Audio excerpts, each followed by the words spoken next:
The dog lunged before anyone could blink. 110 pounds of military canine hit the doctor so hard the man's back slammed into the medication cart, sending syringes scattering across the floor. The animal didn't bark, didn't growl. It simply locked its jaws on the man's coat and pulled. And when the ID badge ripped free and skidded across the tile, everyone in that trauma bay went dead silent. The doctor's face wasn't angry, it was afraid.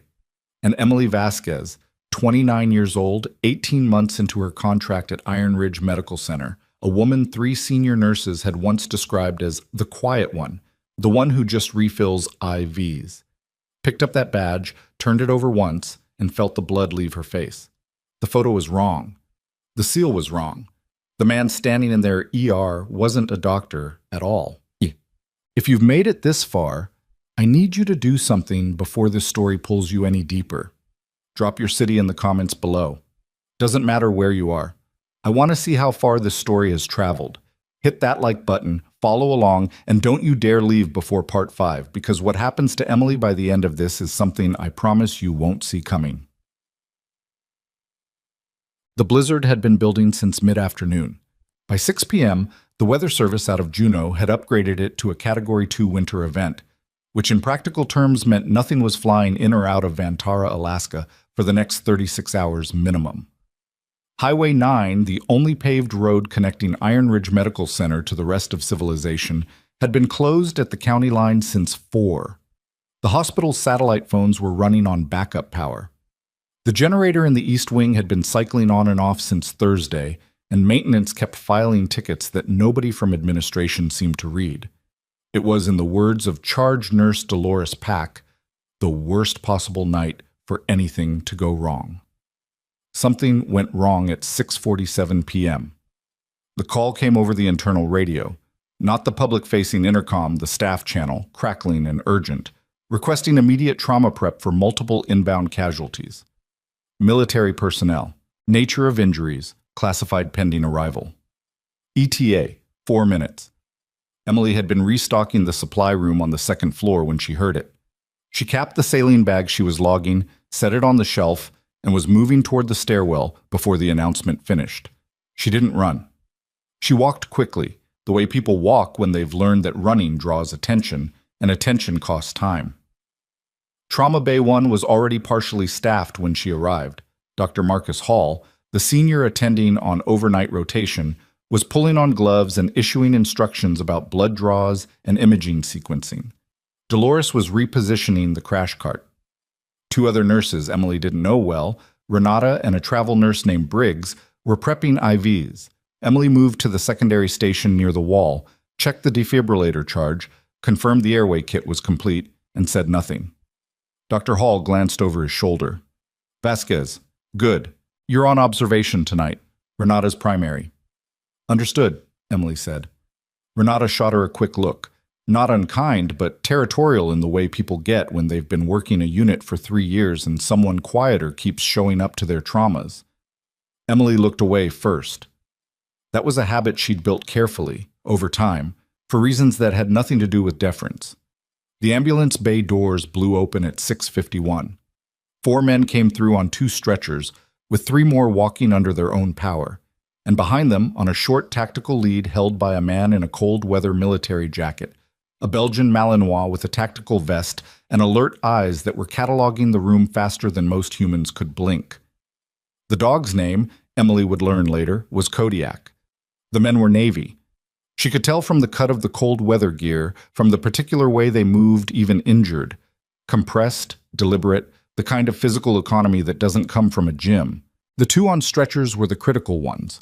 One with a GSW to the left thigh, the other with blast trauma to his right side that had cracked at least 2 ribs and done something to his breathing that wasn't fully resolved. The man holding Kodiak's lead was the healthiest of the group. Mid-30s, jaw set, dark circles under his eyes that weren't from tonight. He scanned the trauma bay the way people scan rooms when they're used to rooms containing threats. "Who's the attending?" he asked. "That's me." Dr. Hall stepped forward. "Dr. Marcus Hall, I need you to secure that animal outside the treatment area." "Kodiak stays," the man said. "Not a negotiation." Hall looked at him for a moment. This is a sterile Kodiak. Stays. The man's voice didn't rise, it just landed. He's a working asset, and he doesn't leave my team. Dolores glanced at Emily. Emily kept her eyes on the patient with the rib fractures. His breathing was shallow and irregular, and the color in his lips was a shade too pale. Tension pneumothorax was the worst case, though it hadn't fully declared yet. She watched the rise and fall of his chest, counted the rate without moving her lips, and filed the number. Renata was already starting the IV line on the GSW patient. Briggs was cutting away the second man's jacket. Dr. Hall had redirected to the most critical case, talking through vitals with the paramedic who'd come in with them, a civilian contractor from Vantara Fire, a woman named Dietz, who had the look of someone who'd been awake for 20 hours and was still sharper than most people on a full night's sleep. The second wave of activity came in behind them. A man Emily hadn't noticed initially, moving through the ambulance bay doors separately from the SEAL team, wearing a white coat over civilian clothes, an Iron Ridge Medical Center badge clipped to his breast pocket, moving with the loose confidence of someone who belonged there. Emily didn't know his face. That wasn't unusual. The hospital had 40-some physicians across departments, and she hadn't worked long enough to memorize all of them. Trauma medicine ran on a rotating cast, but something about his timing was slightly off. He'd come in behind the military transport rather than emerging from inside the hospital, and his coat was dry despite the fact that the ambulance bay was coated in wind-driven snow. She filed that too. Vasquez, Dr. Hall's voice across the bay. Get me the chest drainage kit from storage. Second shelf, right side. Briggs can't find it. On it, she said, and turned for the storage corridor. The man in the white coat was already near the medication cabinet when Emily came back through with the drainage kit. He had his badge raised toward the electronic lock, and she noticed, the way she noticed things quietly, without breaking stride, that he pressed it twice before the light went green. The reader on that cabinet was finicky, had been for weeks, but staff who used it daily learned its particular rhythm. He hadn't. She set the kit on the table beside Dr. Hall, resumed her position, and watched. His name, according to the badge, was Dr. R. Callum. She'd never heard that name in the morning briefings, the schedule boards, the department Slack. There were 2 doctors named Callum in the regional hospital network. She knew because she'd looked up call schedules her first month here, mapping the staff structure the way she mapped every environment she entered. And neither was listed as working tonight. Could be a floater. Could be a covering physician she hadn't met. Could be nothing. The man with the rib fractures suddenly coughed and grabbed the side rail. His O2 dropped 4 points in under 30 seconds. Emily was already at his side before Briggs finished turning around. She had her hand on his wrist, counting pulse, reading the effort in his breathing muscles, watching the tracheal deviation that wasn't quite there yet but was heading there. He's decompensating, she said. Directly, not loudly. Trachea is starting to shift. You need to decompress before it declares. Dr. Hall looked up from the GSW patient. Vasquez, your observation. Renata, check his... I'm looking at it, Renata said from the other side of the bed. A pause. She might be right. He might, Emily said carefully, because she'd learned that softening her certainty bought her 30 seconds she sometimes needed. I'd want a second set of eyes on his breath sounds. Dr. Hall moved to the bed. He listened. His expression shifted, not dramatically, because Hall was not a dramatic man, but the set of his shoulders changed, and he reached for the decompression kit without further commentary. Emily stepped back. The man with Kodiak had been watching her. She felt it before she saw it, the weight of specific attention, the kind that isn't idle. When she glanced up, he wasn't looking away. She looked away first. Habit. The procedure took 11 minutes. Hall was efficient and Renata was good. Emily had always thought Renata was good, whatever her territorial instincts. The patient's O2 climbed back to acceptable range. His breathing evened. The crisis didn't become a catastrophe. Dolores let out a breath and went to update the charge log. It was during that lull, the particular pause after an acute intervention when the room recalibrates, when attention scatters briefly before regrouping, that Kodiak moved. Emily heard it before she saw it. The shift in the dog's stance, the low sound that wasn't quite a growl, but was everything before a growl. She turned, Kodiak was staring at Dr. R. Callum, the dog's handler, the man with the dark circles, the one who'd argued about the animal staying, had his hand on the lead, but it was a loose grip. He was watching Kodiak with the particular attention of someone who has learned to trust a signal he doesn't fully understand. Callum hadn't noticed yet. He was at the medication cabinet again, and he was moving something. Not retrieving a labeled medication, not doing anything Emily could identify as standard clinical behavior, but shifting something, his body angled in a way that blocked the sightline from the central nursing station. Kodiak's handler let 2 feet of lead out. Dolores from across the room. "Someone get that animal under control, please." The dog moved. It wasn't vicious. It was precise. 110 pounds of military-trained Belgian Malinois hit Dr. Callum from behind at a 45-degree angle, driving him forward into the medication cart, scattering supplies across the floor. The dog's jaws locked onto the coat at the shoulder, and it pulled. And the badge snapped off its retractable clip and skidded 7 feet across the tile, spinning once, landing face up under the secondary light. "Get that animal off me!" Callum's voice cracked on the last word. "Kodiak, halt!" The handler's voice was flat and immediate, and the dog released and backed 3 steps, but didn't sit. Its eyes didn't leave the man on the floor. Dr. Hall's face had gone red. "What the hell is—" "I'm sorry. I'll handle him." The handler was already moving toward Kodiak, but his eyes had gone to Callum, and there was something careful in them now, something that had shifted. Emily had already picked up the badge. She didn't make a production of it. She moved toward it naturally, as if tidying up the scattered supplies, and she palmed it and turned it over in her hand and looked at it, really looked at it, under the secondary light. The photo was slightly off-center in its laminate. The Iron Ridge Medical Center crest was the right color, but the wrong weight. The ink sat on the surface rather than being embedded, the way cheap reprints always looked if you knew what real institutional printing felt like. The RFID chip housing on the back had a seam that the hospital's legitimate badges didn't have. She'd held enough identification documents in her life to know the difference between real and manufactured. She set it back on the floor near the scattered supplies, stood up, and looked at Callum, who was getting to his feet and brushing off his coat with the controlled anger of someone recalculating. "I need someone to remove that animal from this ward immediately," he said. He was talking to Dr. Hall, projecting authority, the tone of a physician who expected deference. "This is a sterile trauma environment, and that behavior is a liability issue. I'll be speaking to administration." "What's your name?" the handler said. Not loudly, quietly, which was worse. Callum turned. "Excuse me? Your name, the one on your badge. I don't need to justify myself to—" "Callum!" Dr. Hall said firmly, putting himself between the handler and the other man. "I apologize for the disruption. Let me find the charge nurse and we'll get this sorted. Can you tell me which department you're covering tonight? I don't have you on the rotation board."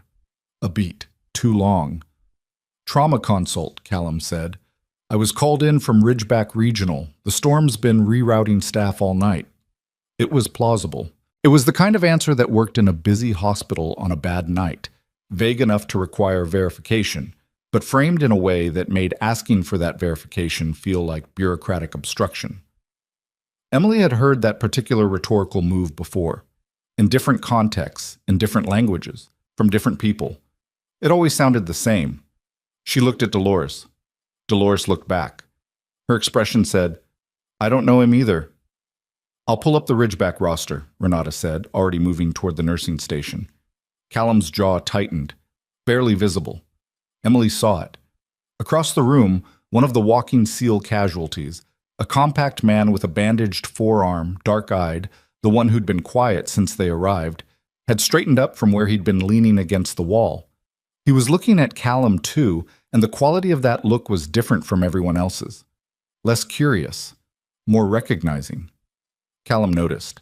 His gaze moved to the man, held there 1/2 second too long, then away. The SEAL's name, Emily would later learn, was Petty Officer 2nd Class Dario Venn. At that moment, she didn't know his name. She only knew what she saw, a trained operator who had just clocked something that everyone else in the room was still trying to catch up to. Ven looked at Emily. She gave the smallest nod. Not agreement, not confirmation of anything, just acknowledgement. She saw you. He saw her see him. Renata's voice from the nursing station. I've got the Ridgeback call roster from the last 48 hours. There's no Callum on it. The temperature in the room changed. Not literally. The hospital was cold because the East Wing generator was cycling and the heating vents were uneven tonight, as they always were during blizzards. But the temperature changed the way it changes when a group of people simultaneously reach the edge of a comfortable explanation and have to decide whether to step off it. Dr. Hall turned to face Callum fully. Something in his posture had shifted. He was still the senior attending, still the authority in this room in the clinical hierarchy, but the certainty was fraying at the edges. There may have been a clerical... There wasn't, Ven said, quietly, from the wall. Callum's expression didn't break. It reconfigured, from a fronted professional to something harder underneath, something that had been waiting behind the irritation the whole time. This is a waste of time during an active trauma, he said. I'll resolve this with administration directly. He turned toward the hallway door. The road's closed, Emily said. Her voice was conversational, not blocking him, not escalating, just noting a fact. Callum stopped, turned back part way. Highway 9's been closed at the county line since 4, she continued. Ridgeback Regional is 61 miles down that road. If you drove in from there tonight, you'd have had to leave before the closure, which would be before the trauma call came in. She paused. Hard to be called in for a consult on a case that didn't exist yet. The room was very quiet. Dr. Hall was looking at her with an expression she'd seen before, the particular look of a person who is recalculating someone they've underestimated, doing the math quickly, not quite landing on the right answer yet. Callum looked at her with something different, something that had no professional component in it at all. You're a nurse, he said. The word wasn't descriptive, it was dismissive. A category, not a person. Stay in your lane. Kodiak hadn't sat down. The dog was still on partial alert, watching the man, reading something in the room that registered on its nervous system before it registered on anyone else's. Emily said nothing. She had learned over years, and in context most people in this room could not imagine, that silence after a true statement is more dangerous to a liar than any argument. Let it sit. Let it do its work. Renata, slowly. I can call security. We're going to need to do more than that, Ven said. He'd straightened up completely off the wall, and the bandaged arm was clearly not slowing him down. He was looking at Callum with the open, unblinking attention of someone who has made an assessment and is done deliberating. I need to ask you something, and I need you to think carefully before you answer. Callum's attention moved to Ven, calculating. Operation Sandthorn, Ven said. Nobody in the room recognized the phrase. Emily kept her face still. Callum's face did something complicated and fast. A flicker, a suppression, a controlled reassembly. It lasted less than a second. Long enough. I don't know what you're... You just answered, Ven said. Callum moved. Not toward the hallway, toward the medication cabinet. His hand went to his pocket, and what came out wasn't a weapon in the conventional sense. It was a device, roughly the size and shape of a key fob, matte black, with a single indicator light that had just turned red. The lights in the East Wing flickered. Not the whole hospital, just the East Wing. The wing that housed the ICU, the ventilators, the 3 patients on continuous life support who had been in-house before the trauma team arrived. Dolores made a sound. Low, involuntary, the kind that comes before a word you can't find fast enough. Everyone stays where they are, Callum said. His voice was different now. The professional register was gone. What was under it was flat and precise and not performing anything for anyone. He held up the device. This is connected to the primary and secondary power routing for the East Ward systems. I have a 3-minute delay if I release the trigger. If you move, any of you, I release it. He looked at the SEAL team. And before any of you start calculating odds, understand that there are 4 of you who can't walk and 1 of you who's running on a chest tube. So let's all be reasonable. There are patients on those systems, Dr. Hall said. His voice was shaking in a way he couldn't control. Those are people on life support. I'm aware, Callum said. He looked at Emily. You, he said, move to the wall, away from the supply cabinet. She didn't move immediately. Not defiance, calculation. She was looking at the device, at his grip, at the particular tension in his trigger hand. She was counting. Now, he said. She moved to the wall. Kodiak's handler was perfectly still, the lead held loose in his hand, watching the dog. Kodiak was watching Callum with every cell it had. The lights in the east wing flickered again. Somewhere down the corridor, a monitor alarm began to sound. Emily stood against the wall in a hospital she'd worked in for 18 months. In a town she'd moved to because it was remote and unremarkable and the kind of place people stopped looking after a while.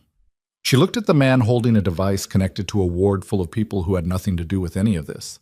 She looked at Dario Venn, who was watching her with an expression that had moved past assessment and into something closer to wait. She looked at Kodiak, who had not taken its eyes off the threat for a single second. The monitor alarm down the hall got louder. The lights in the east wing went out entirely. And in the moment before the backup power kicked in and the emergency lighting cast the trauma bay in its flat amber glow, Emily Vasquez did one thing. She counted exits. She counted patients. She counted the exact number of steps between her position and the device in that man's hand. Then she stood still, and she waited because the time for what came next hadn't arrived yet. But it was close. The amber light hummed overhead, and the man who wasn't a doctor watched her from across the room, and somewhere in the dark east wing, the monitors were screaming. The amber light did what emergency lighting always does in a crisis. It made everything look worse than it was and better than it felt. Emily counted 3 seconds after the east wing went dark, long enough for the room to register the shift, for the alarm pitch to settle into the particular sustained frequency that meant sustained failure rather than transient fault, for Callum to recalibrate his positioning relative to the door. He'd moved 2 steps left during the blackout. Small adjustment, told her something. Dolores was at the nursing station, her hand on the landline that hadn't worked reliably since Tuesday. Renata had gone still near the IV pole she'd been adjusting when this started, and her stillness had the quality of someone who was frightened and disciplined enough not to show it as panic. Briggs, the travel nurse, had backed against the far wall and was watching Callum with wide eyes that kept moving to the SEAL team, trying to read the room from people who knew more than she did. Dr. Hall hadn't moved at all. He was standing in the center of the trauma bay with his gloved hands at his sides, and the expression on his face was the one people wear when the architecture of a situation collapses faster than they can process. He was a good doctor. Emily had worked beside him for a year and a half, and she believed that without reservation. He was good at the thing he was trained for, and this was not that thing. Venn had shifted his weight to his stronger leg, and his injured arm was no longer hanging loose. He'd been measuring the room since the lights changed. Kodiak's handler, Emily still didn't have his name, had moved the lead to his left hand. Callum was watching all of it. He was good at watching. She'd give him that. His threat assessment was running continuously, and he was updating it in something close to real time. The device in his hand hadn't moved, and his grip on it hadn't changed, which meant he was maintaining genuine operational discipline under pressure. That was concerning in a specific way. It meant he wasn't a peripheral operative. He was trained. "Back up," he said to Venn. "All the way to the wall behind you." Venn didn't move. "Those are your patients too, if we're calling you a doctor." "I won't ask again." "You haven't asked at all," Venn said. "You've been giving orders since you walked in here." "That's a different thing." Callum's eyes went briefly to Emily, then back to Venn. The brief detour meant something. She was a variable he hadn't fully calculated, and the badge exchange and the road timeline had flagged her as more than background noise. She needed to reduce her profile before he decided reducing it himself was efficient. She shifted her weight, let her shoulders drop slightly, looked at the floor between her feet. Smaller. Less. The woman by the wall who'd said one inconvenient thing and then ran out of usefulness. She heard Callum's attention leave her. The monitor alarm from the east wing had been joined by a second one now. Different pitch, different system, the particular two-tone pattern that signaled ventilator interruption. 3 patients back there. She'd reviewed the census when she came on shift at 5. An elderly woman post-cardiac surgery, a veteran with a traumatic brain injury who'd been admitted 6 days ago, and a 34-year-old with a severe respiratory infection who wasn't stable enough to breathe without the machine. None of them had a timeline that accommodated power failure.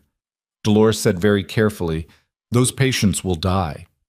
"The backup generator covers critical care systems," Callum said. "The East Wing backup has been malfunctioning for 4 days," Emily said. She hadn't meant to say it. It came out because it was operationally relevant and her brain didn't always check intent before deploying information. "Maintenance has 3 open tickets on it. It'll cycle once and drop. Whoever manages this building's infrastructure didn't close the loop." Callum looked at her. "You have 20 minutes, she said. "Maybe less." "Then I suggest everyone cooperate quickly," he said. It was the wrong answer, not morally. She already knew his moral position, but tactically. He'd just confirmed that the East Wing power failure wasn't incidental. He'd used it as a lever and he'd leaned on it openly, which meant he'd already accepted the possibility of those outcomes. She filed that in the part of her mind where she kept things that changed the parameters. Ven had caught it too. She saw it in the small adjustment of his jaw. "What do you want?" Dr. Hall said. His voice had steadied. People surprised her sometimes. Hall wasn't tactical, wasn't military, had probably never been in a room with a real threat before tonight, but he'd found something underneath the shock and was using it. "Tell me what you want, and let's figure out if there's a version of this where those people don't die." Callum's attention moved to him. Calculating whether the offer was genuine or stalling. It was stalling.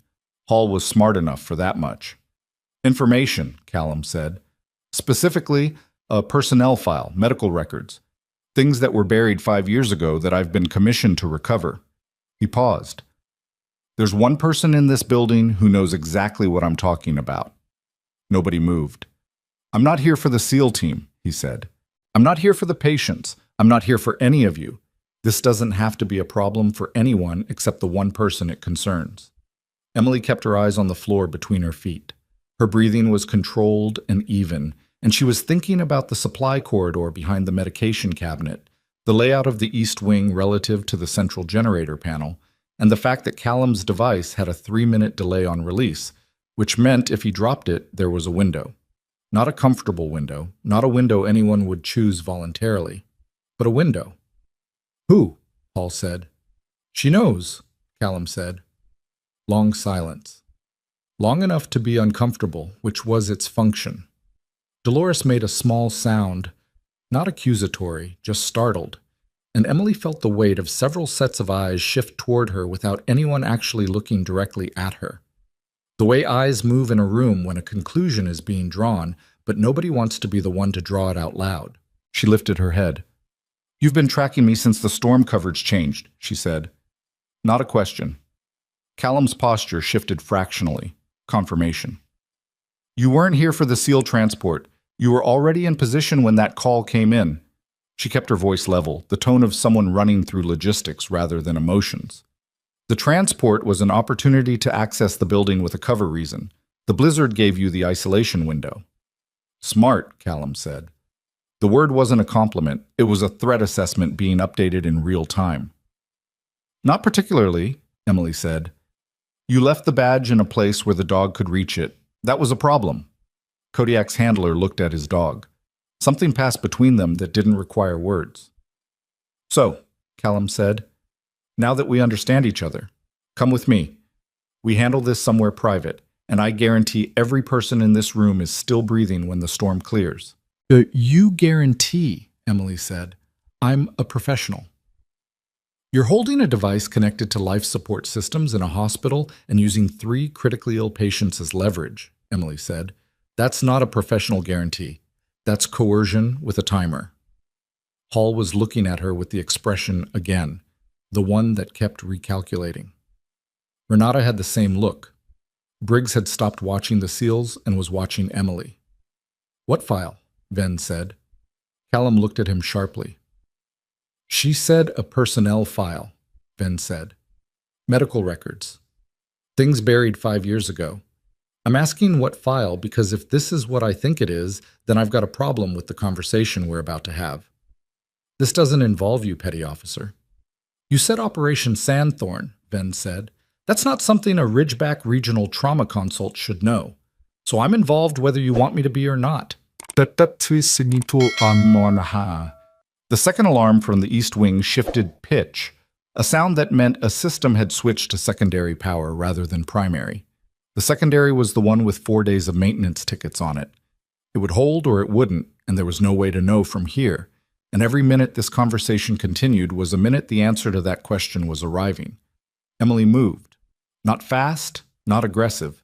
She took 3 steps toward the supply corridor door, unhurried, the way she moved when she was restocking, which she'd done often enough that the motion pattern was embedded in how she occupied this room. "Stop," Callum said. "The generator panel is behind the east corridor," she said without stopping. "If the secondary cycles, I can manually isolate the critical care circuit. Takes about 4 minutes. I've done it twice before during maintenance tests." She reached the corridor door. "You can shoot me and lose your leverage, or you can let me keep those patients alive and we continue this conversation when I come back." She looked at him over her shoulder.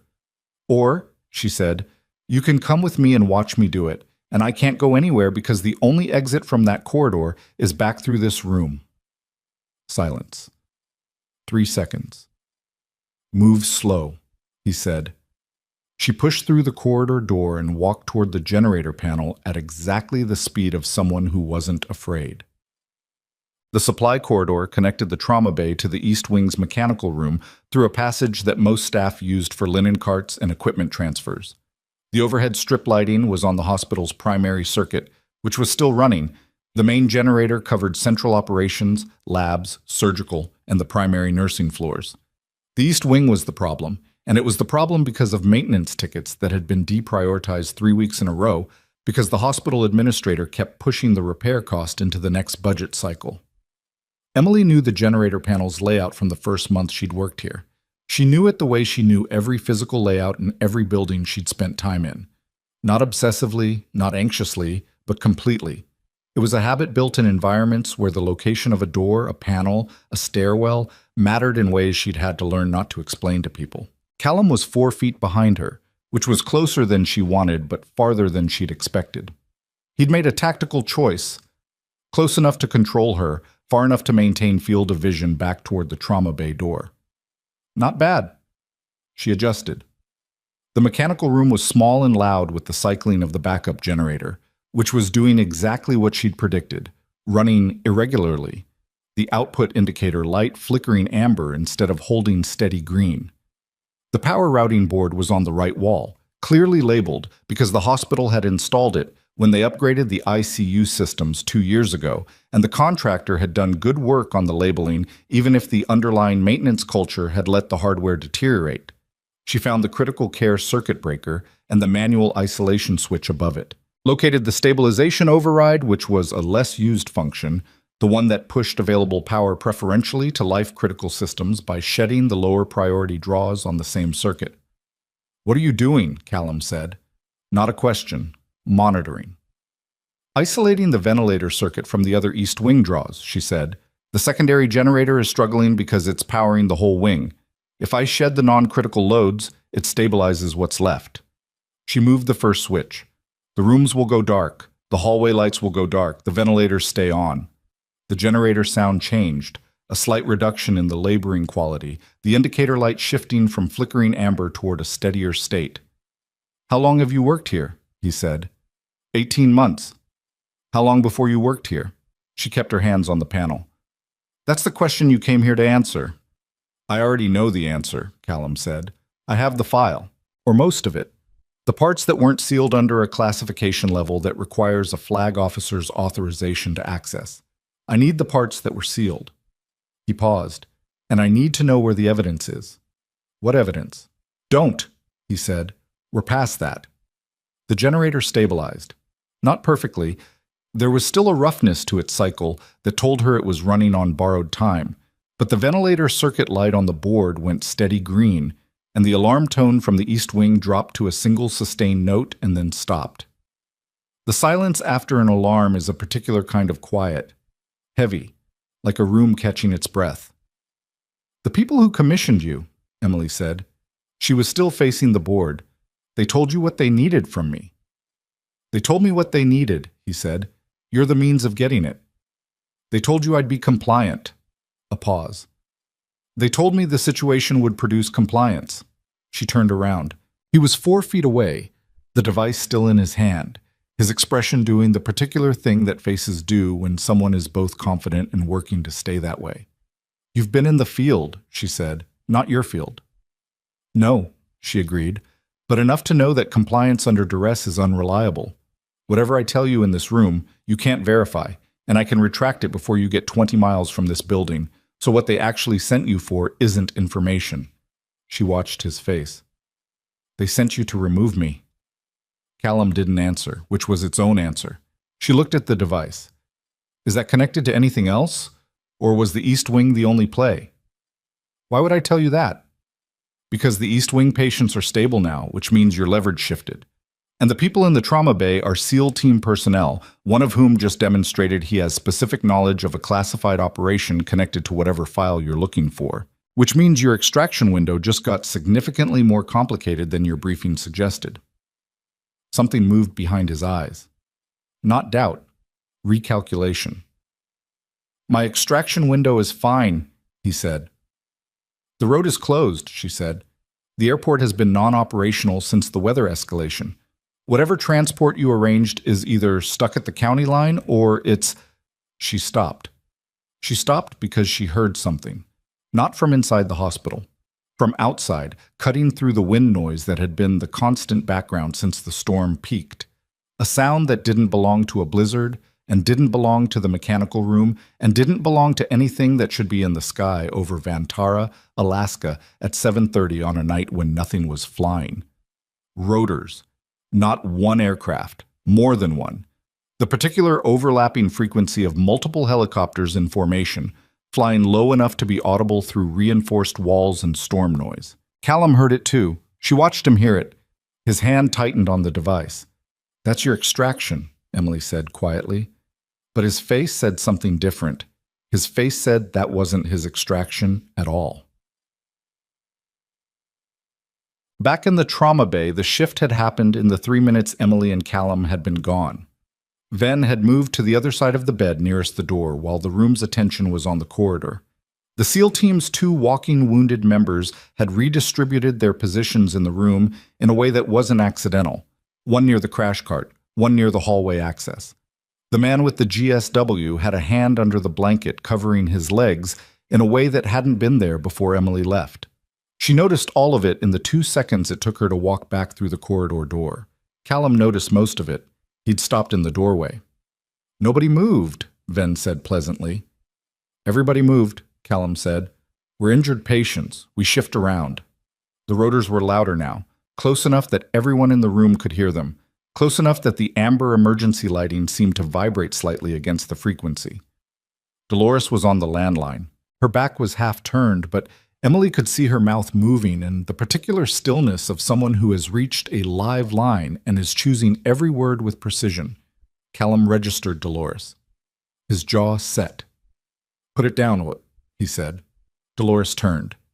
She held the phone out to her side and kept her eyes on him with an expression that Emily had seen on nurses who'd worked pediatric oncology and combat support units and every hard place in between. The expression of a person who has decided something and is no longer negotiating with that decision. "I already talked," she said. The sound of the rotors was directly overhead now. Callum looked at the ceiling for 1 second. A human response he couldn't suppress, the instinct to orient toward a sound. In that second, Emily moved 2 steps to the left. Not toward him, lateral, repositioning. When he looked back down, she was in a different place than she'd been, and the geometry of the room had changed around him. "Who did you call?" he said to Dolores. "The number on the emergency contact list," Dolores said. "The one that's labeled critical incident, federal response. I figured this qualified." Callum's hand came up. Not the device hand, his other hand reaching for his coat pocket. "Don't," Ven said.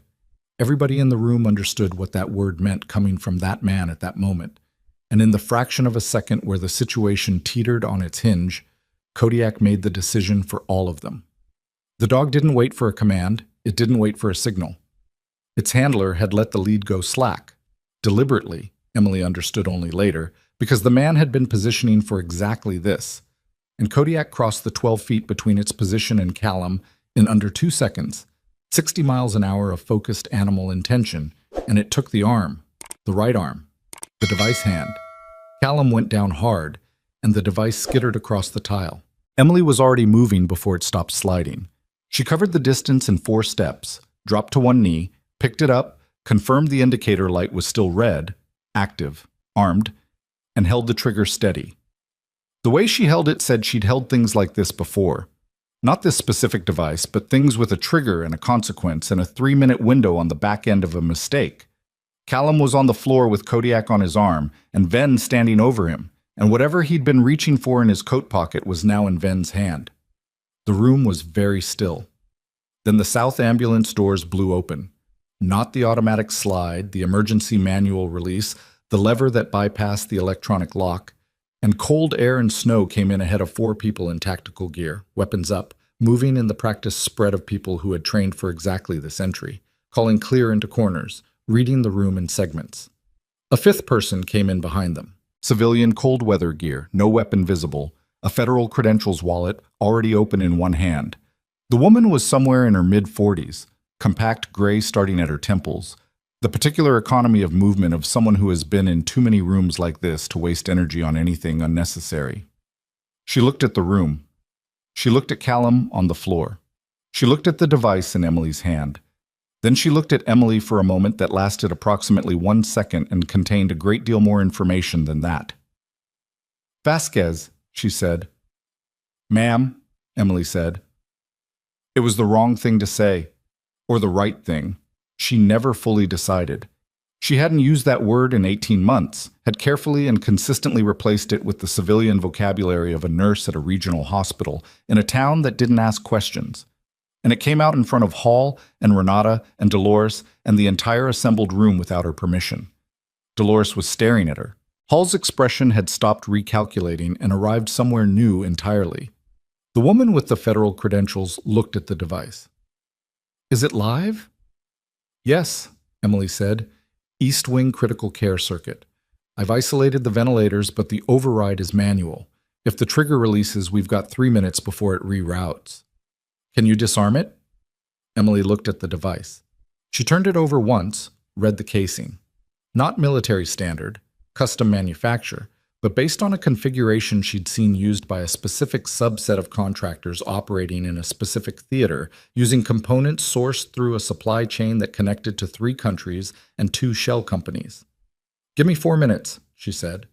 The federal agent looked at her for another one of those loaded seconds. Then she looked at Callum. "Get him up," she said to the tactical team. The ambulance bay was full of cold air and rotor noise, and the mess of a situation that had broken open in ways that couldn't be closed again. Dolores was still holding the phone. Renata had sat down on the edge of the supply cart and was looking at her hands. Briggs hadn't moved from the wall. Dr. Hall walked toward Emily. He stopped 3 feet away. "Vasquez," he said. "I know," she said. She was still looking at the device, working through its architecture. "I need you to tell me." "Later," she said. Not dismissive. Urgent. She'd found the secondary trigger housing, and the isolation path wasn't where she'd expected it to be, which meant this was a later generation build than what she'd trained on, which meant the next 3 minutes required everything she had. "I need to concentrate." He stopped. He looked at the side of her face for a moment, and whatever he saw there made him step back and give her the space she needed. The device had 4 components. She identified 3 of them inside 90 seconds. The 4th was the problem. A redundancy circuit she'd have to bypass without triggering the primary release, using nothing but her hands and the tools in her coat pockets, which were a pen light, 2 safety pins she kept for badge clips, and a set of trauma shears. The trauma shears. Obviously. She started working. Behind her, Ven said something quiet to Kodiak's handler that she didn't catch. One of the tactical team members had Callum in a transport hold against the far wall. The federal agent was on her own radio, coordinating something outside. The East Wing generator cycled again. A rough, laboring sound that said it was losing its battle with the load, isolation or not. Emily's hands were steady. They were always steady. She'd been told once, by a man in a forward operating base during a different kind of emergency, that her hands were unnaturally steady under pressure. She'd told him it wasn't unnatural, it was practice. He'd asked what you practiced to get hands like that. She'd told him, everything you were afraid of until you weren't. The redundancy circuit required her to hold tension on 2 points simultaneously, which required both hands, which meant she had to set the device on the floor and work over it on her knees, and for approximately 45 seconds, there was nothing in the room she could pay attention to except the mechanism in front of her. She didn't like those 45 seconds, but she stayed in them. The primary indicator light went from red to amber. She exhaled, found the final isolation point, pressed, green. She sat back on her heels. The room let out a collective breath, but not audible, but she felt it, the change in pressure that happens when a group of people stop bracing for something. She picked up the disarm device, stood, and handed it to the federal agent. The East Wing generator is going to fail within the hour regardless, she said. You need to get the maintenance team in there or transfer the critical care patients before it drops. The agent took the device without breaking eye contact. Noted. A pause. Are you all right? Emily looked at her hands, steady, no different than they'd ever been. I'm fine, she said, which was true, and also the kind of answer that didn't cover the whole territory of the question. She knew the agent knew that. She also knew this wasn't the time or place for the rest of it. She turned toward the trauma bay proper, toward Dolores and Hall and Renata and the SEAL team and the whole complicated wreckage of the last 45 minutes, and found every person in the room looking at her. Not the way they'd been looking at her at 5 p.m., when she was the quiet nurse on observation, the one who refilled IVs, the one Renata was territorial with because she didn't see her as a threat to territory. Different. The way people look at someone when the category they've filed them in turns out to be completely wrong. Dolores said slowly, Emily. Yeah, Emily said. Who are you? It was the most honest version of the question anyone could have asked, and it deserved an honest answer, and Emily opened her mouth to give whatever version of that answer this situation called for. Then the agent's radio crackled. Ma'am? A male voice, tactical frequency. We've got a problem on the perimeter. One of our vehicles is reporting a secondary contact, armed, moving toward the east entrance. The agent looked up sharply. How many? One confirmed, possibly two. They were already inside the property before we established the perimeter.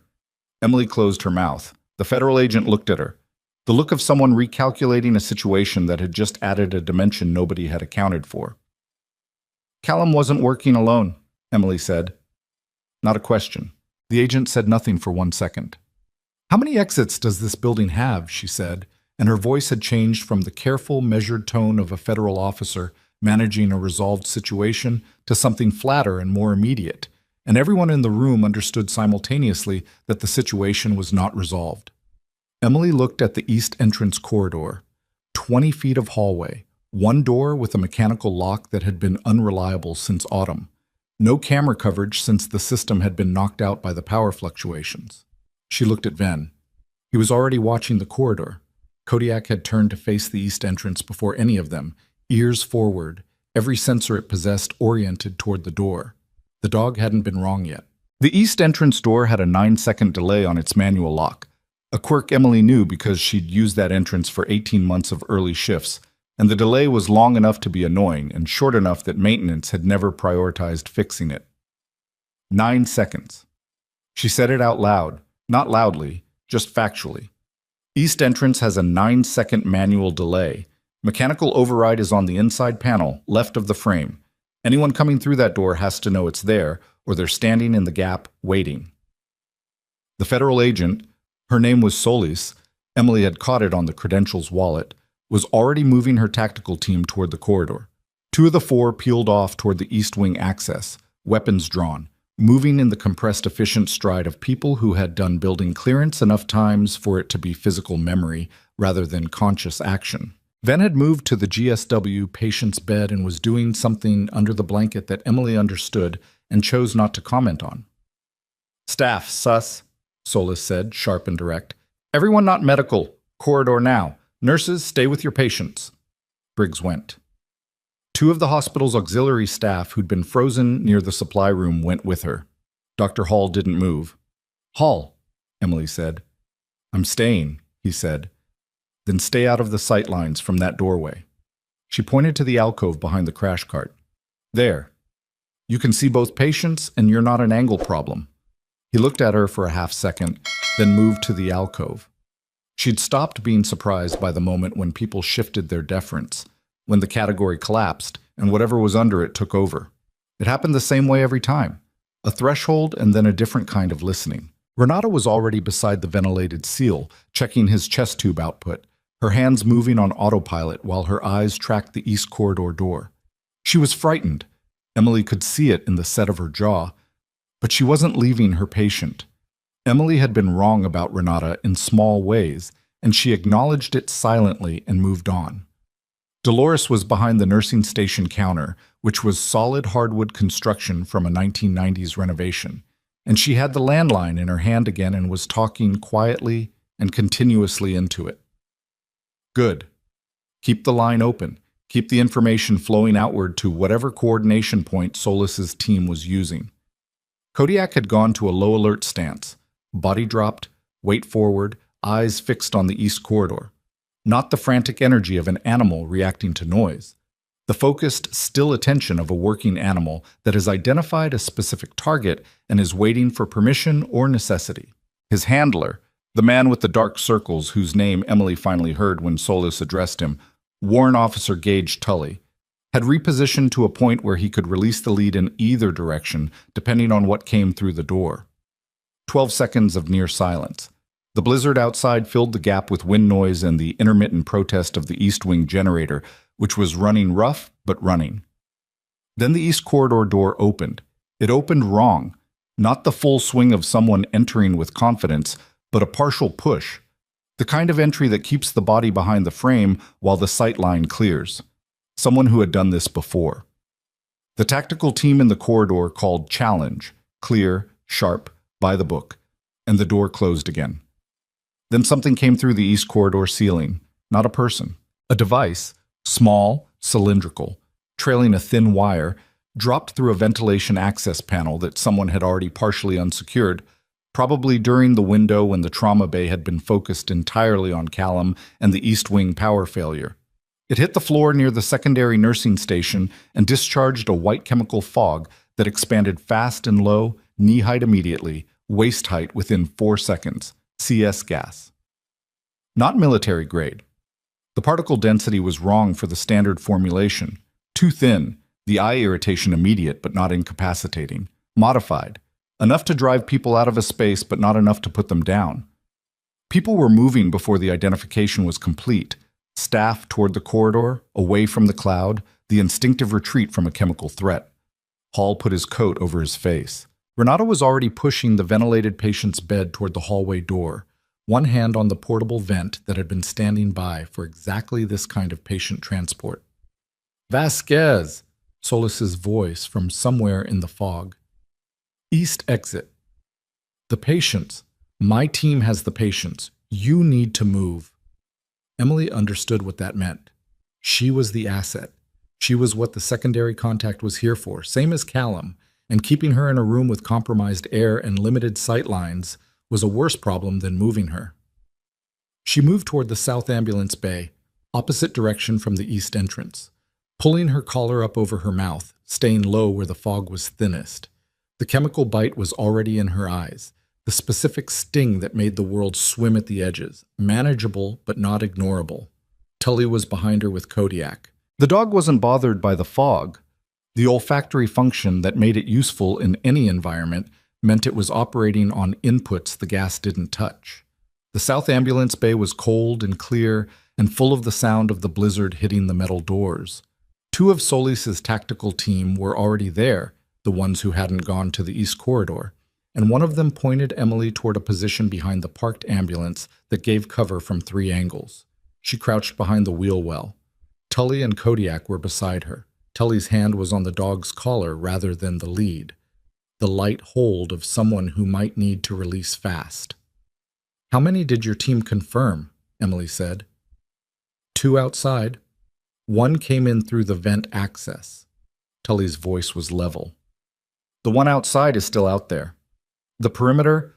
Blizzard conditions limit coverage, he said. 20 feet of visibility max, they knew that. Septim.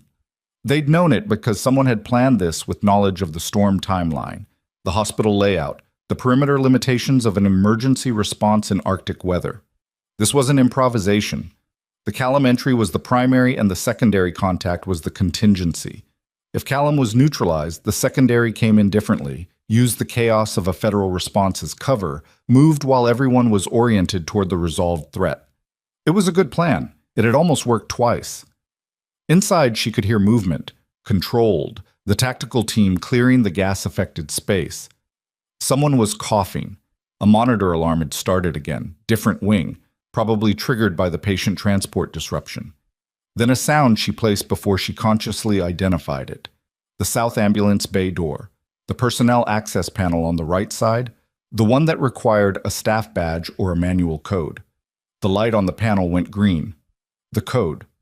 Someone had the code. The door opened outward and cold air hit the bay and a solid wall, and the person who came through it was moving fast and low and was already inside the vehicle's sightline before the tactical team members had fully reoriented. Emily came up from behind the wheel well. The man was large, not tallest, but built wide, the kind of physical mass that meant his movement options were powerful rather than agile. He had his weapon up and he was scanning, and in the 3/4 second before he landed on her position, she saw his face and identified two things. He was trained, and he was surprised she was standing rather than running. That half-second of surprise was what she had. She didn't have a weapon. She had her position behind the ambulance, a tire iron mounted to the vehicle's side panel, that she'd noticed the first week she worked here because she noticed things like that. And approximately 6 years of training in environments where weapons were not always available and survival was not optional. She grabbed the tire iron, closed the distance in 4 steps, and changed the geometry. She didn't go for the weapon hand. That was the obvious play, and obvious plays got people killed. She went for his base, his footing, the mechanics of how a large body maintains its stability on a concrete floor with snow tracked in from outside. He adjusted because he was trained, and his elbow came back hard and caught her left shoulder with enough force to stagger her. She used the stagger. Went with it, dropped under his field, came back up on his left side. He was turning when Kodiak hit him. The dog came off the floor like a release spring, 60 miles an hour of focused mass taking him at the chest, and the combination of the dog's impact and the slick floor and Emily's disruption of his footing took him down in a way that wasn't recoverable. His weapon discharged once into the ceiling, the crack of it enormous in the enclosed bay, ringing in Emily's ears like a physical thing. And then Tully was there, and the weapon was gone. And it was over. 3 seconds, maybe 4. Emily's shoulder was going to be purple by morning. She rotated it experimentally. Full range, nothing structural, bruised, and going to stay bruised for 2 weeks. Tully looked at her over the man on the floor. "You all right?" "Fine," she said. It came out slightly breathless, which she allowed because that was honest. "Your dog saved my shoulder." Tully looked at Kodiak, who had released and stepped back and was watching the downed man with the alert patience of an animal that has completed its task and is prepared to repeat it if necessary. "He's motivated," Tully said. The tactical team had the man secured in under a minute. He was conscious and going to stay that way. The fall had been hard, but not catastrophic. He was also not talking, which was expected, and the particular quality of his silence had the shape of someone with training that included resistance to interrogation. Emily looked at his hands, at the specific calluses on his right palm, at the faded mark on his left wrist that was either a scar or a remnant of a specific type of wrist restraint used in a specific context. She'd seen that mark before, on someone else's wrist, in a different country and a different time. "Solis needs to check his left forearm," she said to the tactical team member securing him. "Under the sleeve. There's probably a contact identification marker, the kind used by a specific contractor network that operates in the Northern Pacific Theater." The team member looked at her, looked at Tully. Tully nodded. They rolled up the man's sleeve. The mark was there. Small, discreet, the kind of thing that looked like an old medical tattoo or a blood type notation, and was neither. Emily knew what it was because she'd spent 8 months tracking the network that used it, and she knew what it connected to, and she felt the thing in her chest that was not quite satisfaction. and not quite dread. The feeling of a shape you've been moving toward for years finally becoming fully visible. She said nothing immediately, just looked at it. Then, his extraction point. It's not the road.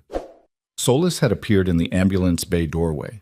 Her coat was open and she had the disarm device from earlier in her left hand and her radio in her right, and the expression of someone who had been managing cascading problems for the last hour and had not yet found the bottom of the stack. Say that again, Solis said. The road's been closed since 4. They came in with knowledge of the storm timeline, which means they knew the road would be closed. Their extraction isn't vehicle-based. Emily looked at the ceiling, calculating. There's a service road on the east side of the property. Not on the public maps, it's a maintenance access. It runs behind the generator building to a flat clearing that's been used for helicopter landings during summer medical transfers. Solis said, in a blizzard? With the right aircraft and the right pilot, it's feasible. Narrow window, but feasible. Emily looked at the man on the floor. Someone is waiting for him, and for Callum. Solis was already on the radio, but Emily was looking at the far wall of the ambulance bay, at the industrial shelving along the east side, at the specific configuration of the stored equipment, and something was wrong with it. Something was different from this morning. Third shelf from the bottom. An orange equipment case that hadn't been there at the start of her shift, pushed behind a stack of folded trauma tarps that would have made it invisible to anyone not running through the inventory the way she did, in her head, automatically, every time she entered a room. Solis, she said. Her voice was different enough that Solis stopped mid-transmission. Emily walked to the shelf and pulled the case out and set it on the floor and looked at the latch configuration and the pressure indicator on the side panel and felt something cold that was not from the blizzard. She'd seen cases configured this way exactly once before. In a classified brief, in a context that had nothing to do with civilian medicine and nothing to do with Iron Ridge Medical Center and everything to do with the network whose mark was on the man's wrist on the floor behind her. Everyone out of this bay, she said. Flat, immediate, no room for interpretation. What is that? Solis said. Out now. Take everyone at least 200 feet from this building's east side. Vasquez, I need 30 seconds, and then I need the bay clear. She looked up. Tully, Kodiak out. The dog out first. Tully moved without asking why. That was the quality of a man who had learned to trust a specific tone of voice in a specific kind of moment. Solis looked at Emily for exactly 1 second with an expression that was asking the question that couldn't be asked in the time available. Emily held her gaze. I know what this is. I've seen the configuration. Give me the 30 seconds. Solis made the call, started moving people. Emily turned back to the case. Her hands were steady. They were always steady. She opened the latch configuration and looked at what was inside and confirmed what she'd hoped was wrong. It was a remote-triggered incendiary system. Not explosive in the conventional sense, but designed to generate a sustained thermal event in a concentrated area, the kind of thing that looks like an electrical fire after the fact, and takes forensics 3 weeks to identify correctly. Planted here to eliminate the building's ambulance access, cut off the response vehicles, and create a secondary crisis that would pull Solis's team from their perimeter coverage while Callum's backup extracted through the service road. The trigger was external. Someone outside the building still had it. She had to find the receiver and isolate it before whoever was outside made the decision that the operation was compromised and initiated the contingency. She started working. Her hands were steady. The components were different from the East Wing device, different manufacture, different tier of sophistication, the kind of gap that suggested these two pieces of equipment came from different sources within the same network, the right hand not fully knowing what the left hand was doing. That was information. The receiver was behind the heating element on the right side of the case. She could see the wire run. She needed to interrupt the circuit before the signal reached it, which meant finding the junction point, which was buried under a secondary panel that required, she checked, a standard flathead to open. She didn't have a flathead. She had trauma shears, a pen light, and 2 safety pins. The safety pin would work. Barely. Uncomfortably. With a margin for error that she didn't love. She straightened the pin and began. Outside, the blizzard hit the building in a sustained gust that rattled the ambulance bay doors. and in the sudden noise of it, Emily heard something underneath. The specific frequency of a helicopter at distance, not Solis's birds. Those had landed, but something smaller, something lower, coming from the northeast. The extraction aircraft. Coming in regardless. Which meant the person with the trigger had just received a signal that the window was closing. Her hands moved faster. The pin slipped once on the panel edge. She made a sound that was not quite a word. Repositioned, tried the angle from above instead of straight on. The panel released. She found the junction. The wire was the wrong color from what the configuration diagram in her memory suggested it should be, which either meant her memory was wrong or this was a modified build. Either way, the interrupt point was the interrupt point regardless of the wire color. She isolated the lead, pressed the pin across both terminals. The indicator light on the case went from active green to dead. She sat back on her heels, exactly as she'd done with the first device, and exhaled once, and for 3 seconds she allowed herself to feel the specific weight of the last 90 minutes. Then she stood, picked up the case, and carried it to the exterior door, away from the building, away from the patients, away from the people Solis had cleared from the bay, and set it in the snow. Then she went back inside. The ambulance bay was empty except for Solis, who had not gone 200 feet and had not sent anyone in after Emily, but had also not left the doorway. "Clear," Emily said. Solis looked at her, at the door, at the empty bay. "The extraction aircraft is northeast, coming in low," Emily said.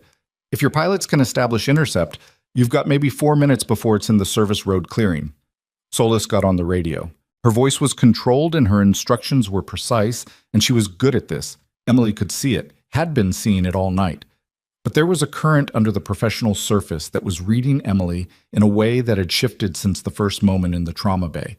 And Emily knew what was coming and could not defer it much longer.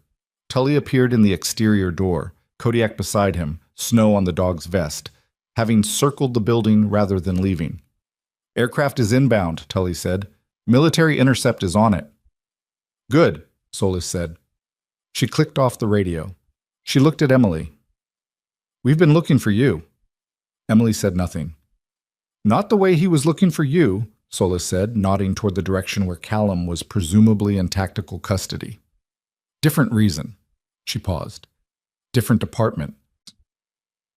The East Wing generator made a sound like a truck going over a cattle grid, one loud, irregular lurch, and then the lights in the East Corridor went out entirely and did not come back. Emily looked at the dark corridor. "The patients," she said. "My team has them on manual. The TBI patient in room 4 has an ICP monitor that runs on a separate circuit from the vent. If it's down, we've got a narrow window before the pressure reading is compromised, and we can't manage his intracranial pressure without imaging." She was already moving toward the East Corridor. "I need to get in there." "Vasquez," Solis's voice behind her. "We're not done." "No," Emily agreed without stopping. "We're not." She went into the dark corridor, navigating by the penlight in her pocket, moving toward the room where a man with a traumatic brain injury had nothing between him and a serious complication except the next 60 seconds of intervention. She made it to room 4 in 38. The ICP monitor was dark. The patient, his name was written on the whiteboard above his bed in Dolores's handwriting, Warren Kells, veteran, 6 days post-injury, was breathing on his own, which was one mercy, his vent having been switched to the manual bag by whoever Solis's team had put in here. But the intracranial pressure had been trending at the high end of acceptable all week, and without the monitor she was working blind. She did what she could do without imaging and without the monitor, positioned his head, checked the manual pressure assessments she could perform at bedside, identified the clinical signs that would tell her before the equipment would whether the situation was deteriorating. His pupils were equal and reactive. She breathed. Behind her, the door opened. Penlight in the doorway. Not hers. Renata. "I've got the portable monitor," Renata said, slightly breathless, carrying a unit Emily recognized from the supply room. "Battery. It'll run for 40 minutes. Emily moved aside to give her the access angle. They worked together in the dark room with the blizzard outside and the battery monitor coming online, and the sound of the helicopter somewhere to the northeast getting louder, and then, sharply, being answered by something larger and faster. Military intercept. Then the sound of the helicopter that wasn't Solis's changed. Pitch, altitude, the particular frequency shift of an aircraft changing its trajectory under pressure from something it didn't want to argue with. Then it was going away. The portable monitor found Warren Kell's pressure reading and held it steady. High normal, not critical, not deteriorating. Emily stood in the dark room and listened to the aircraft sound diminishing, and to the blizzard that wasn't going anywhere, and to the portable monitor's quiet, steady pulse. Renata said, "The man with Kodiak, Tully, he told me your name." Emily looked at her. "Your real name," Renata said.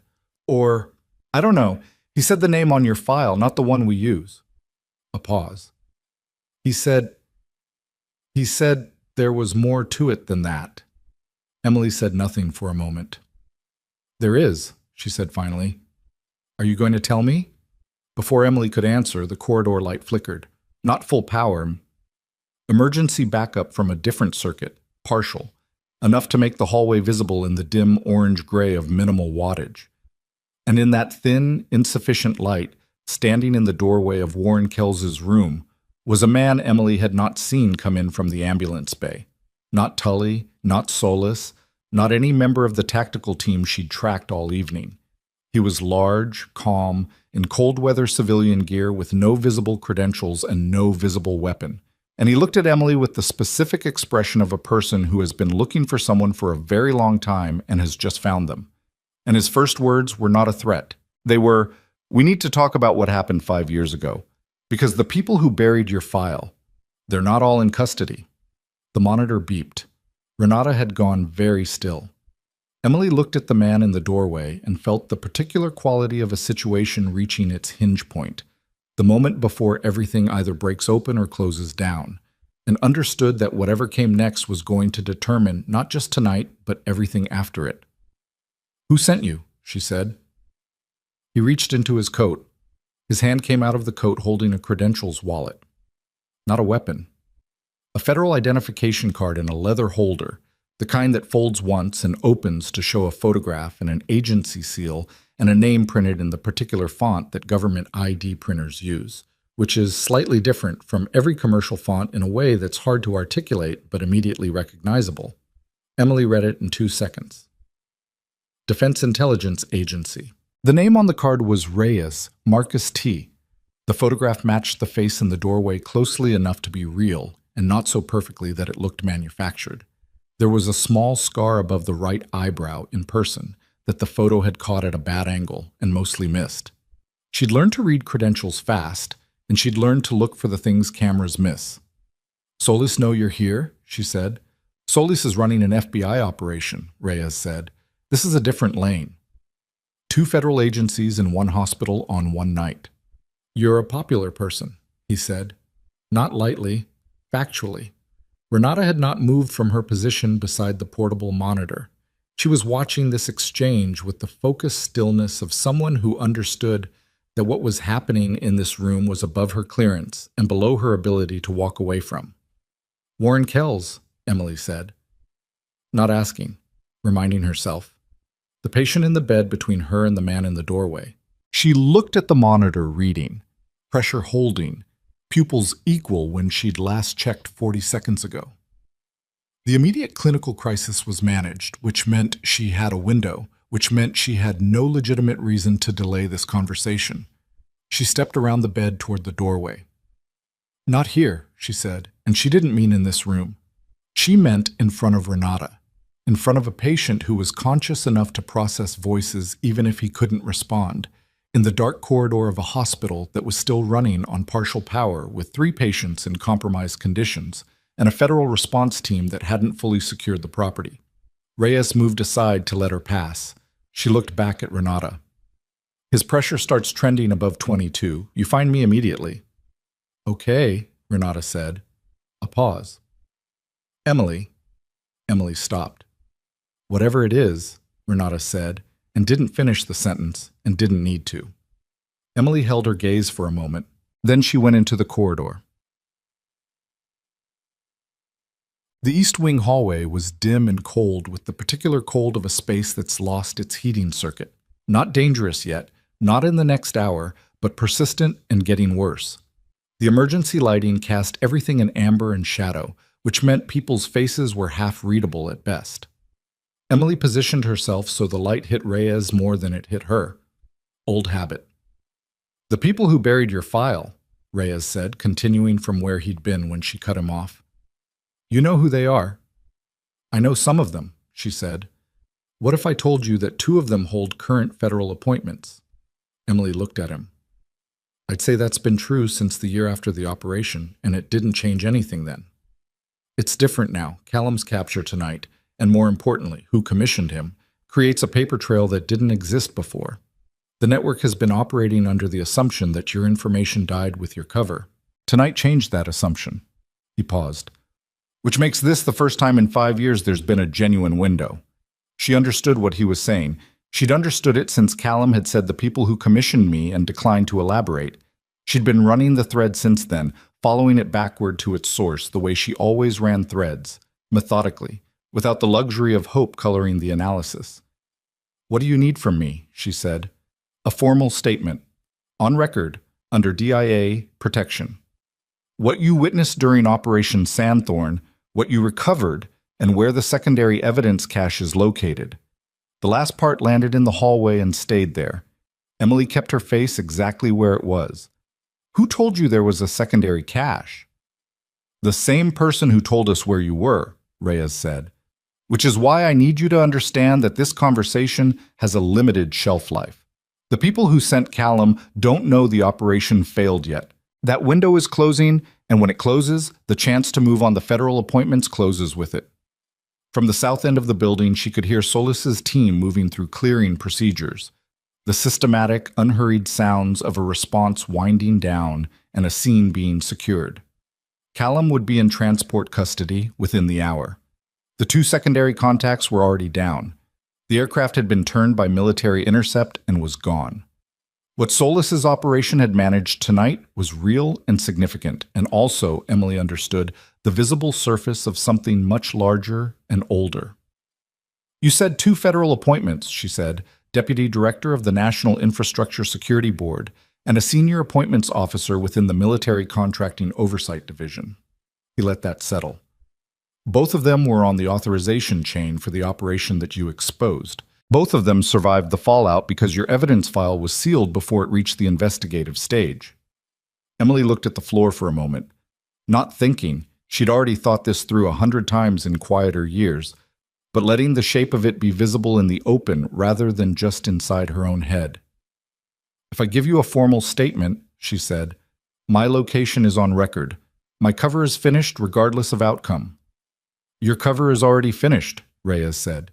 "Tonight finished it.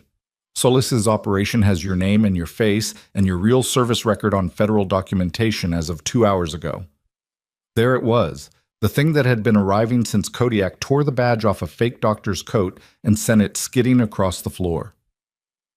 18 months of careful distance from everything she'd been before. A quiet hospital in a remote town. A set of routines that had almost started feeling like a life rather than a position. All of it was done, and it had been done the moment Dolores called the critical incident line, and there was no version of tonight that ended with Emily Vasquez walking back into obscurity. She'd known it before she picked up the badge.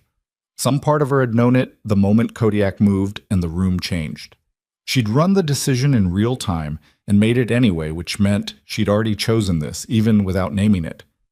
"Where's the statement taken?" she said. "Secure facility. We have one established 40 miles north.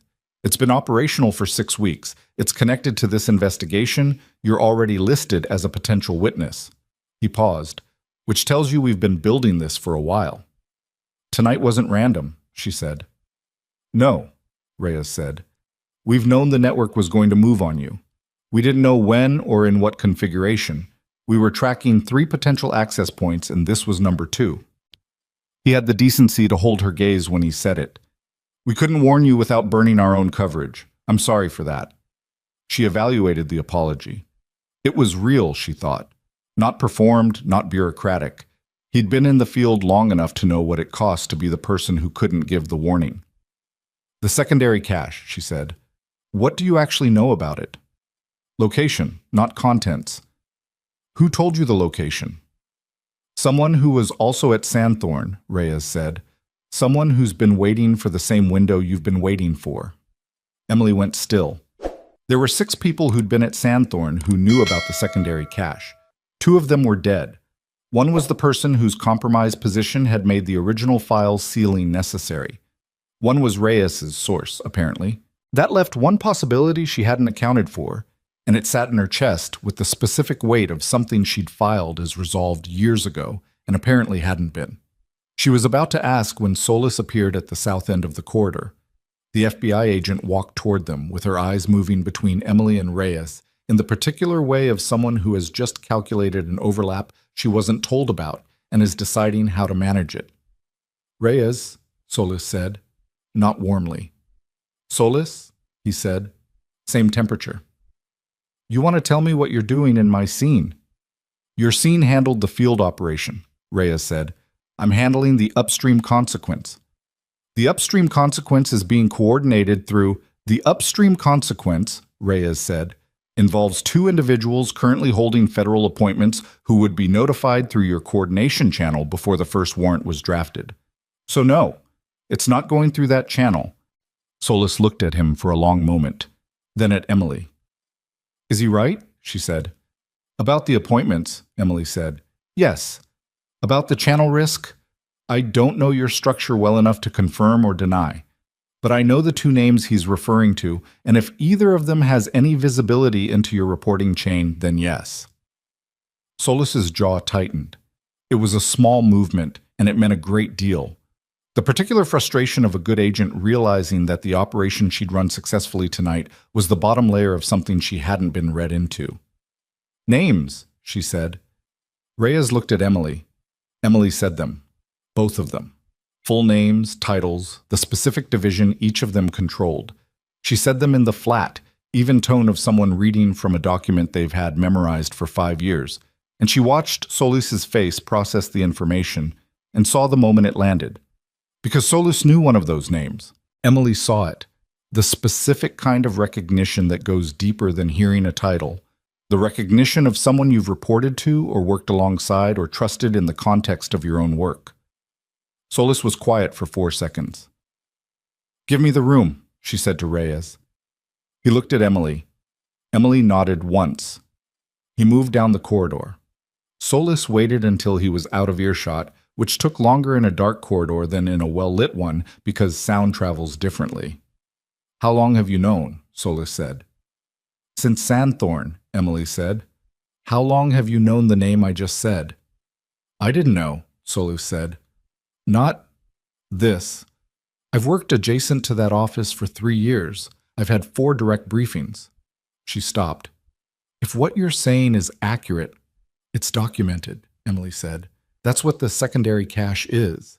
It's the documentation, communications, financial routing, authorization signatures, the kind of evidence that doesn't require my testimony to hold up. I'm corroborating material, not the foundation.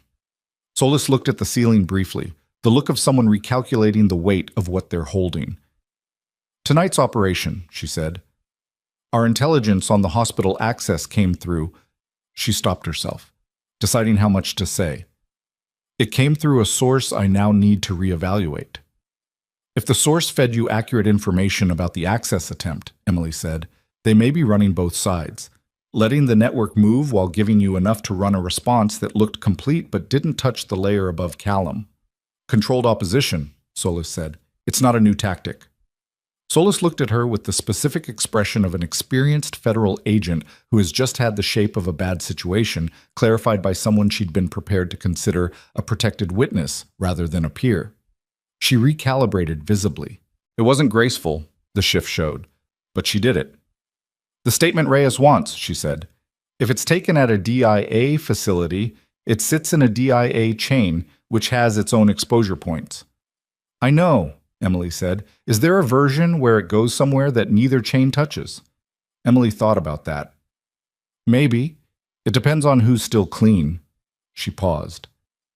Venn, the petty officer from the SEAL team, He called out Sandthorn by name. That means he's connected to an operational unit with its own intelligence chain that doesn't run through either of the structures we're talking about. Solus looked toward the trauma bay. He's a witness to tonight. He's more than that, Emily said. He was there. Another silence, the kind where decisions happen. I need to make a call, Solus said.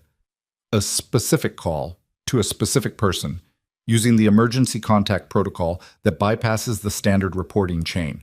It takes 20 minutes to establish. She met Emily's eyes. Can you keep Reyes occupied for 20 minutes? Emily almost smiled. Almost.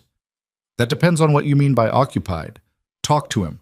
Give him enough to feel like progress is being made. Don't commit to anything. A pause. Can you do that? I've done harder things tonight, Emily said. Solus moved. The 20 minutes were 35. Emily spent them with Reyes in the hospital's small family waiting room.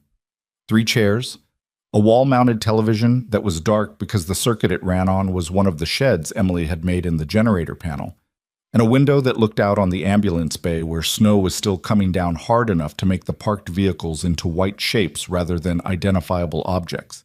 She gave him enough, confirmed the general nature of the secondary cache, confirmed the operational window he'd described. Did not give him the cache location, which he'd stopped pressing for after the first 20 minutes, and had replaced with a running conversation about Sandthorn that was partly intelligence gathering and partly, she realized, genuine. The way people in certain professions get when they've been carrying knowledge of something that mattered for a long time and finally have someone in the room who was actually there. The cell that got rolled up afterward, Reyes said. 43 arrests. You know how many came back? Some of them, she said. 21, he said. Different names, different documentation, different countries of origin on paper. Same network. They built back faster than we dismantled them because the dismantling was deliberate incomplete. He looked at the dark window. Because the 2 people upstairs needed the network functional. It's how they launder the authorization trails. They move money through the contractor structure. The contractor structure moves operations through the network. The network keeps the 2 of them insulated from anything traceable. And Sandthorn was the operation that got too close, Emily said. You got too close, Reyes said. You and the team you were attached to. The team was reassigned within 6 weeks, Emily said, scattered to 4 different theaters. The reassignments came from the appointments division. She looked at him. I noticed I just had no mechanism to do anything with what I noticed. Until now, Reyes said. When Solus came back, her expression had changed. Not dramatically, she was too controlled for dramatic. But the specific set of her shoulders was different. The quality of her attention in the room shifted from managed urgency to something more deliberate. She looked at Emily first. There's a judge, she said. Federal, 9th Circuit, fully independent of both chains.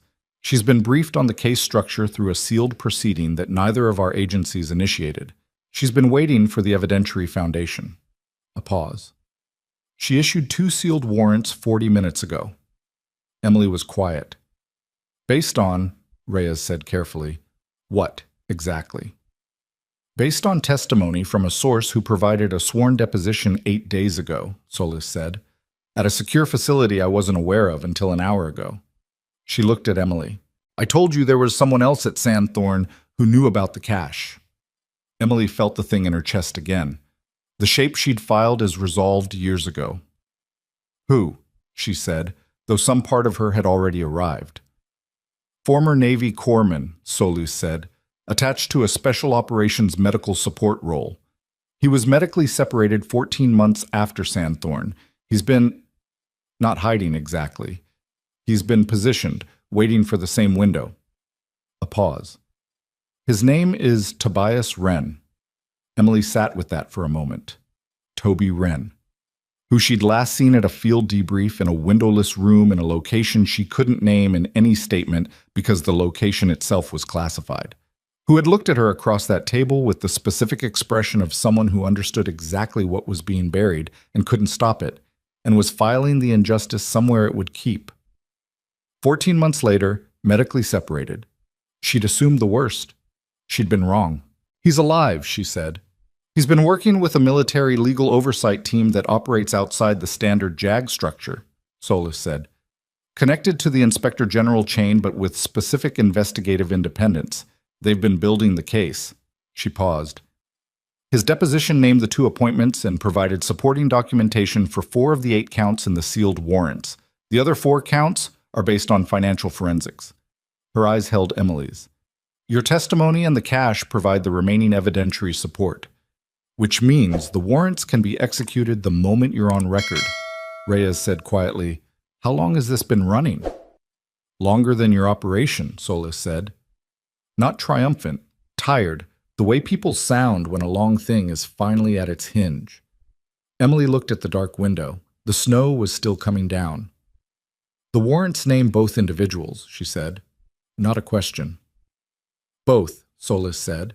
By name, title, and specific count. She absorbed that. The full weight of it. 2 names that had been abstractions.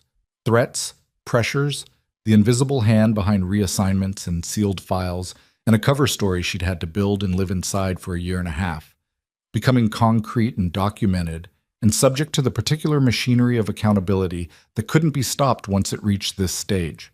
Not by pressure, not by sealed files, not by sending a man with a fake badge into a hospital during a blizzard. When does Solis's operation report out? Emily asked. 6 hours, Solis said.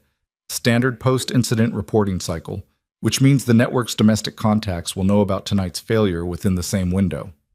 They'll try to move the appointments before the warrants execute, Emily said. That's what the 6-hour window is for, Solis said. We execute before morning. Emily nodded. The decision was already made. Had been made probably the moment she'd picked up the badge, or the moment Kodiak had moved, or earlier than that, the moment she'd taken the Iron Ridge position and quietly confirmed the secondary cache location was still intact, and waited to see if anyone was going to do anything about what she knew. 18 months. The window had come. I need 2 things before I give the statement, she said. Solis waited. Warren Kells in East Wardroom 4. His ICP monitor is running on battery backup, and his pressure has been trending high. He needs a facility transfer before that battery drops, which is in about 25 minutes at current draw. She said it without apology, because it wasn't an apology situation. It was a patient, and he mattered. Get him moved first. Done, Solis said. What's the second? Ben comes with me to the statement facility. She looked between them. He was at Sandthorn. He has independent corroboration of the operational context that neither of your agencies fully has, and he's the one who called it by name tonight in a room full of witnesses, which means he's already in the open regardless. Reyes looked at Solis. Solis looked at Emily. He'll have to agree, Solis said. I know, Emily said. He will. She was right. When they found Venn, sitting in the corridor outside the trauma bay, back against the wall, his injured arm across his knees, not sleeping but not quite awake, the way operators rested in the small spaces between one thing and the next. He looked up when Emily crouched in front of him. She said 3 words. Sandthorn, it's time. He was on his feet before she finished the sentence. Tick. The transfer took 40 minutes. Warren Kells was loaded into the remaining ambulance, the one that hadn't been in the bay when the incendiary case was planted, the one kept outside during winter protocol, with Renata accompanying him, holding the portable monitor, talking to him in the low, steady tone of a nurse who understood that unconscious didn't mean unhearing. Dolores had taken over central coordination with the kind of quiet efficiency that Emily now recognized for what it had always been. Not a personality trait, but a practiced competence that had simply never been asked to operate above its usual threshold. Dr. Hall found Emily near the ambulance bay before she left. He didn't say a lot of what was probably in his head. He was a contained man, Hall, and he'd been through enough tonight to have stripped away some of the professional formality that had always been his default register with her. You caught the breathing, he said, in the first 5 minutes. The tension pneumothorax that wasn't declared yet. It was heading there, she said. I would have caught it, he said. Eventually. I know you would have, she said, and meant it. He looked at the ambulance bay doors. Are you coming back? She didn't answer immediately because the answer was genuinely complicated, and she didn't want to give him a simple version of it. I don't know yet, she said. Probably not in the same way. He nodded. The kind of nod that isn't agreement, just acknowledgement. I hear what you're saying, and I understand there's more to it than I can ask about right now. You're a good nurse, he said. Whatever else you are. She held that for a moment. It was a strange thing to be moved by, after the night she'd had, in the context of what she was walking into. But it landed. Thank you, she said. She meant that too. Tully was waiting near the exit with Kodiak. The dog looked at Emily when she approached, the ears forward, the alert that wasn't alarm, recognition, maybe, or something in her that it had been reading all night. She crouched briefly and put her hand on the dog's head. Kodiak leaned into it, just slightly. He doesn't usually do that, Tully said. I know dogs, Emily said. Yeah, Tully said. I figured you knew a lot of things. They went out into the blizzard. The cold hit like a wall, specific and absolute, the kind of cold that doesn't negotiate. The transport vehicles were running. Solus's remaining team, a DIA field vehicle that had come in behind the military helicopters, and a single unmarked sedan that Ven had looked at twice before getting into. Emily was 2 steps from the sedan door when her phone buzzed. Not a regular phone, the secondary one, the one with the number that only 4 people had, one of whom was dead and one of whom she'd just been told was alive. One new message, no name. A number she recognized from a different decade of her life. She opened it. 4 words. They know you're moving. She stopped walking. Solus was already in the lead vehicle. Reyes was at the DIA car. Ven was in the sedan. She looked at the message again. The network had been notified. Not in 6 hours. Already. Which meant the source that Solus had reevaluated, the source that had fed accurate intelligence about the hospital access while protecting the layer above it, had sent something in the last 40 minutes. While Solus was making her call, while the warrants were being confirmed, while the transfer was being coordinated, while Emily had been occupied keeping Reyes talking. She looked at the vehicles, at the route they were about to take, at the 40 miles of Alaska highway between here and the secure facility, in blizzard conditions, in the dark, with a network that had just been told they were moving. She looked at the message one more time. The sender's number was active. The message had been sent 12 minutes ago and she'd missed it because her phone had been in her coat pocket and the coat had been on a hook in the ambulance bay for the last 45 minutes while she was handling the incendiary case. 12 minutes. Solis, she said. Her voice carried. The lead vehicle window came down. Change the route, Emily said. Whatever route you filed, change it. Right now, before we move. Solis looked at her for exactly 1 second. Then she got on the radio. Reyes had gotten out of the DIA car and was walking toward Emily. What do you know? He said. She showed him the message. He looked at it, then at her, then at the phone, the secondary phone, the number, the implication of its existence. Who sent this? He said. Emily looked at the dark road disappearing into the blizzard. The same person who gave you my location, she said. The same person who was at Sandthorn. She paused. Tobias Wren just told us the route is compromised, which means either he knows it because he's still running both sides, or he knows it because the people we're about to put warrants on just made a move, and he's close enough to them to see it. Reyes said nothing. Either way, Emily said, we have a problem. The blizzard came down around them, indifferent and vast, and somewhere on a road that led north, something was waiting for a convoy that hadn't left yet. Solus rerouted in 4 minutes. She did it without asking for a full explanation. She read the message Emily held up to the window, read Emily's face, and made the call. That was the thing about Solus that Emily had been calibrating all night. The woman trusted evidence over ego, which was rarer in federal work than anyone in federal work liked to admit. The new route went west before it went north, longer by 22 miles, 2 additional highway segments, a service interchange that wasn't on standard navigation. Solus pulled it from a physical map, an actual paper map from the vehicle's door pocket, the kind nobody kept anymore except people who'd learned the hard way what happened when digital systems failed or were compromised. She marked the deviation in pen and passed it back to Reyes's vehicle and the sedan carrying Ven through the window, no radio transmission. If the route that had been filed was already in the wrong hands, the radio was a liability. Emily rode with Tully and Kodiak in the DIA vehicle.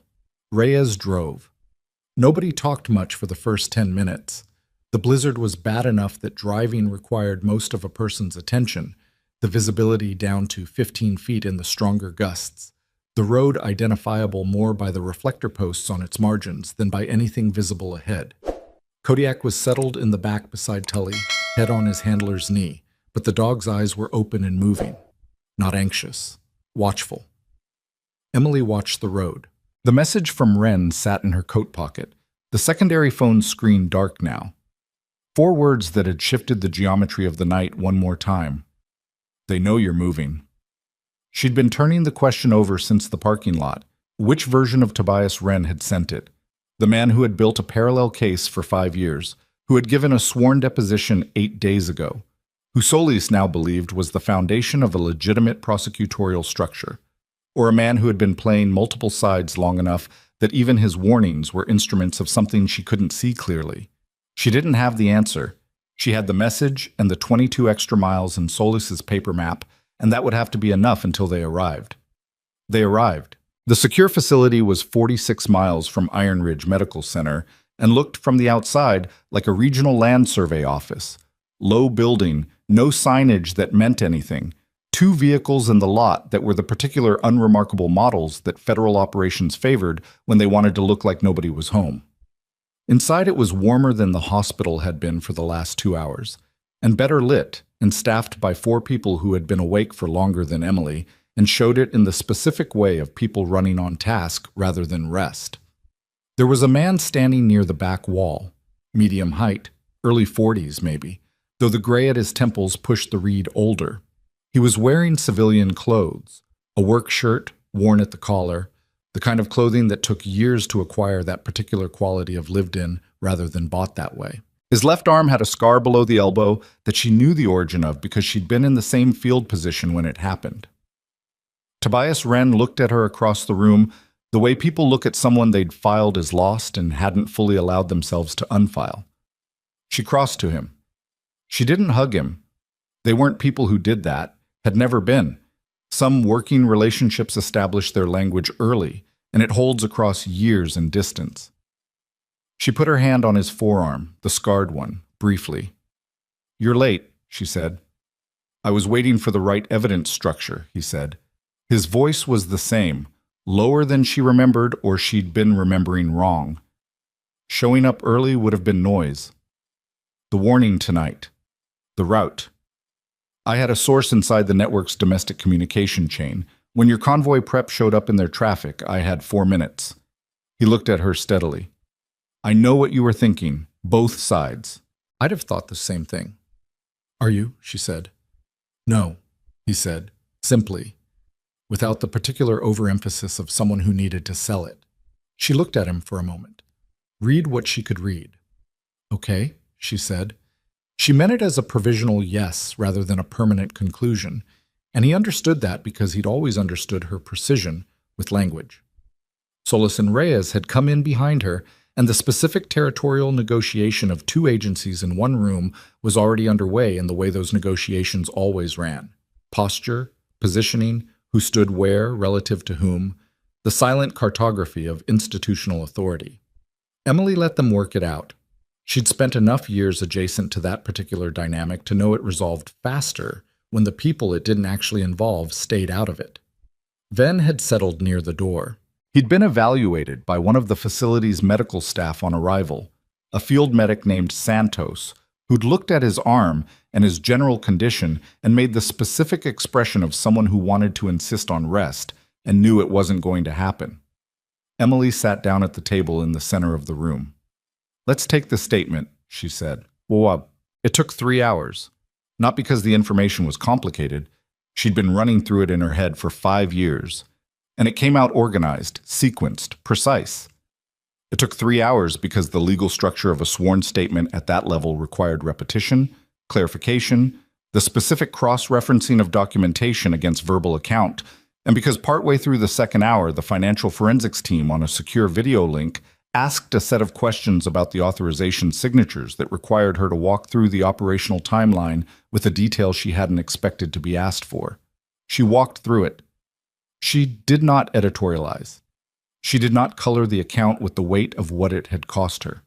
The years, the cover, the particular loneliness of maintaining a position that nobody around you knew you were maintaining. She stated facts in the order they had occurred and let the facts carry the weight, because facts under oath are not helped by emotion and are frequently damaged by it. What she'd witnessed during Operation Sandthorn, the specific communications she'd intercepted, the financial routing she'd documented, the authorization chain she'd traced from the field level up, through 2 layers of contractor structure and into the Federal Appointments Division. What she'd recovered, physical documentation, stored in the secondary cache, at a location she gave on record for the first time. What she'd seen in the aftermath, the specific reassignments, the sealed file, the cover story she'd been handed, and the implicit threat attached to it. She named both names. She said them clearly, with their full titles and their specific roles in what she'd witnessed, and she felt the weight of saying them in a room with a federal judge on video link and 2 agency representatives and a court recorder running, and the weight was significant, and she carried it. Wren gave his corroboration after her. It was shorter.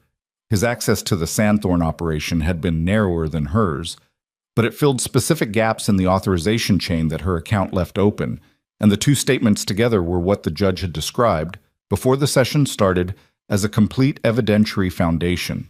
Ven's account came last.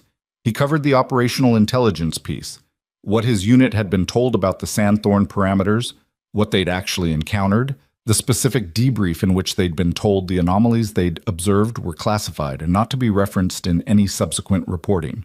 He was clean and direct, and he'd been holding that account for 5 years in the same way Emily had been holding hers, with the specific frustration of someone who knew something wrong had been done and had no mechanism to address it. He had one now. The judge. Her name was Honorable Patricia Dunn, and she had the look of someone who had been awake since receiving the sealed warrant request and was running entirely on the energy of a situation that mattered, reviewed the combined accounts and the documentation cross-reference, and made her statement on record at 4:17 in the morning. The sealed warrants were now active. The arrests happened at 6:41 a.m.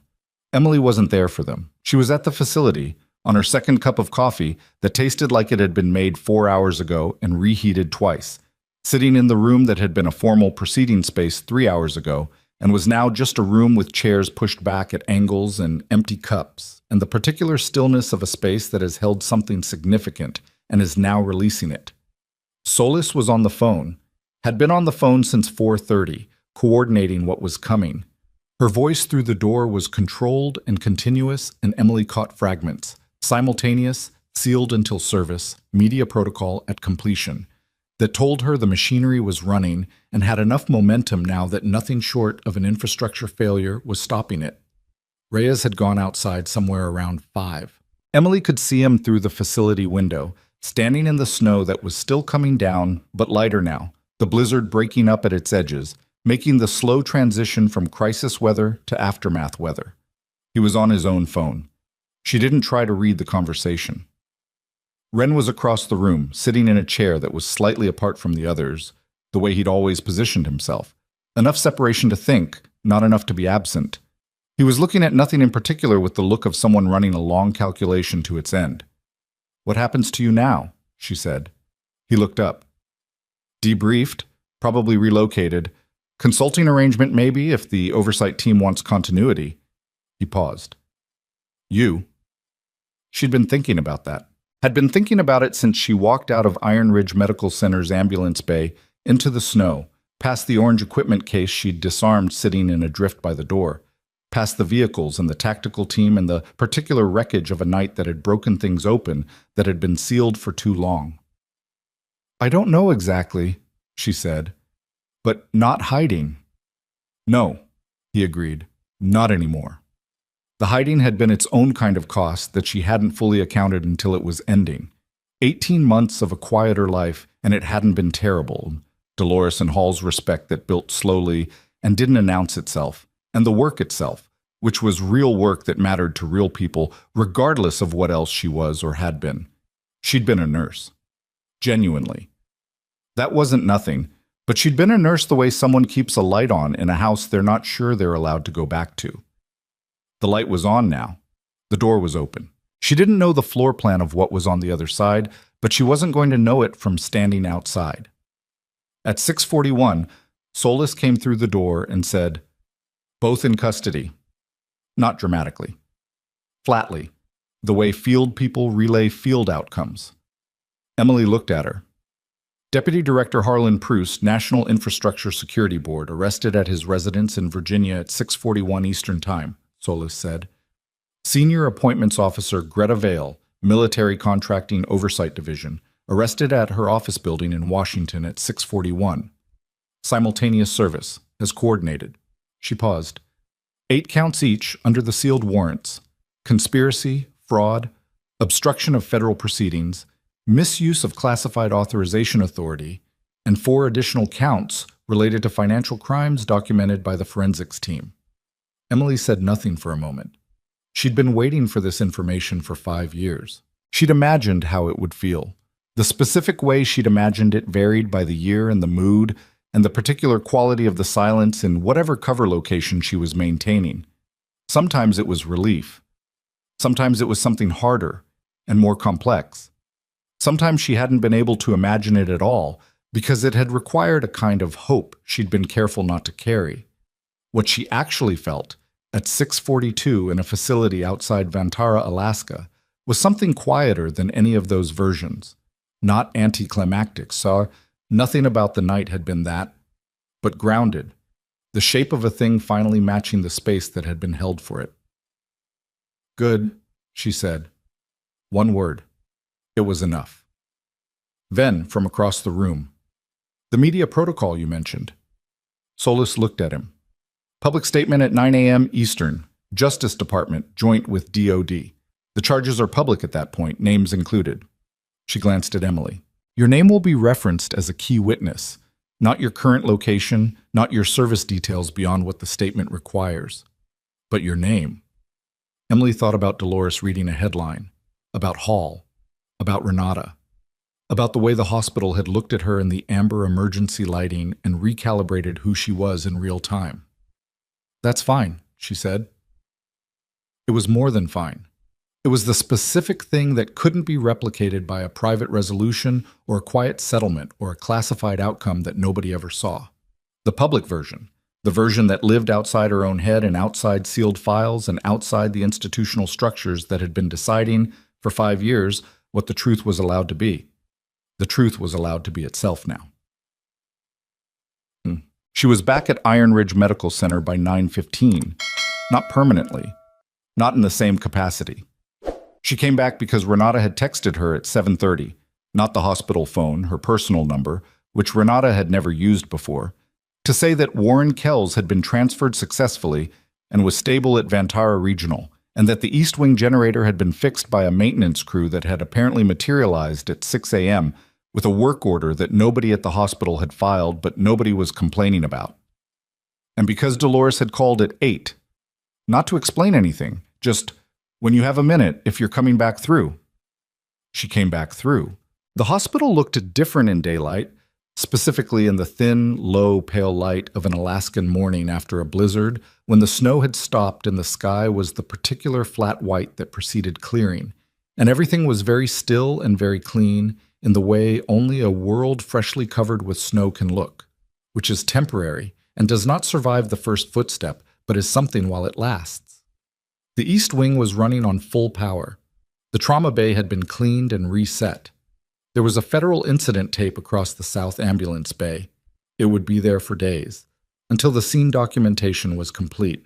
But the rest of the building was operational and quiet and smelled like every hospital she'd ever been in, which was its own particular combination of antiseptic and floor cleaner, and something underneath that she'd never been able to name, and that she associated, despite everything, with the specific work of trying to keep people alive. Dolores was at the nursing station. She looked up when Emily came in, looked at her for a long moment without saying anything, which was unusual for Dolores, who had an opinion on most things and shared it on a reasonable schedule.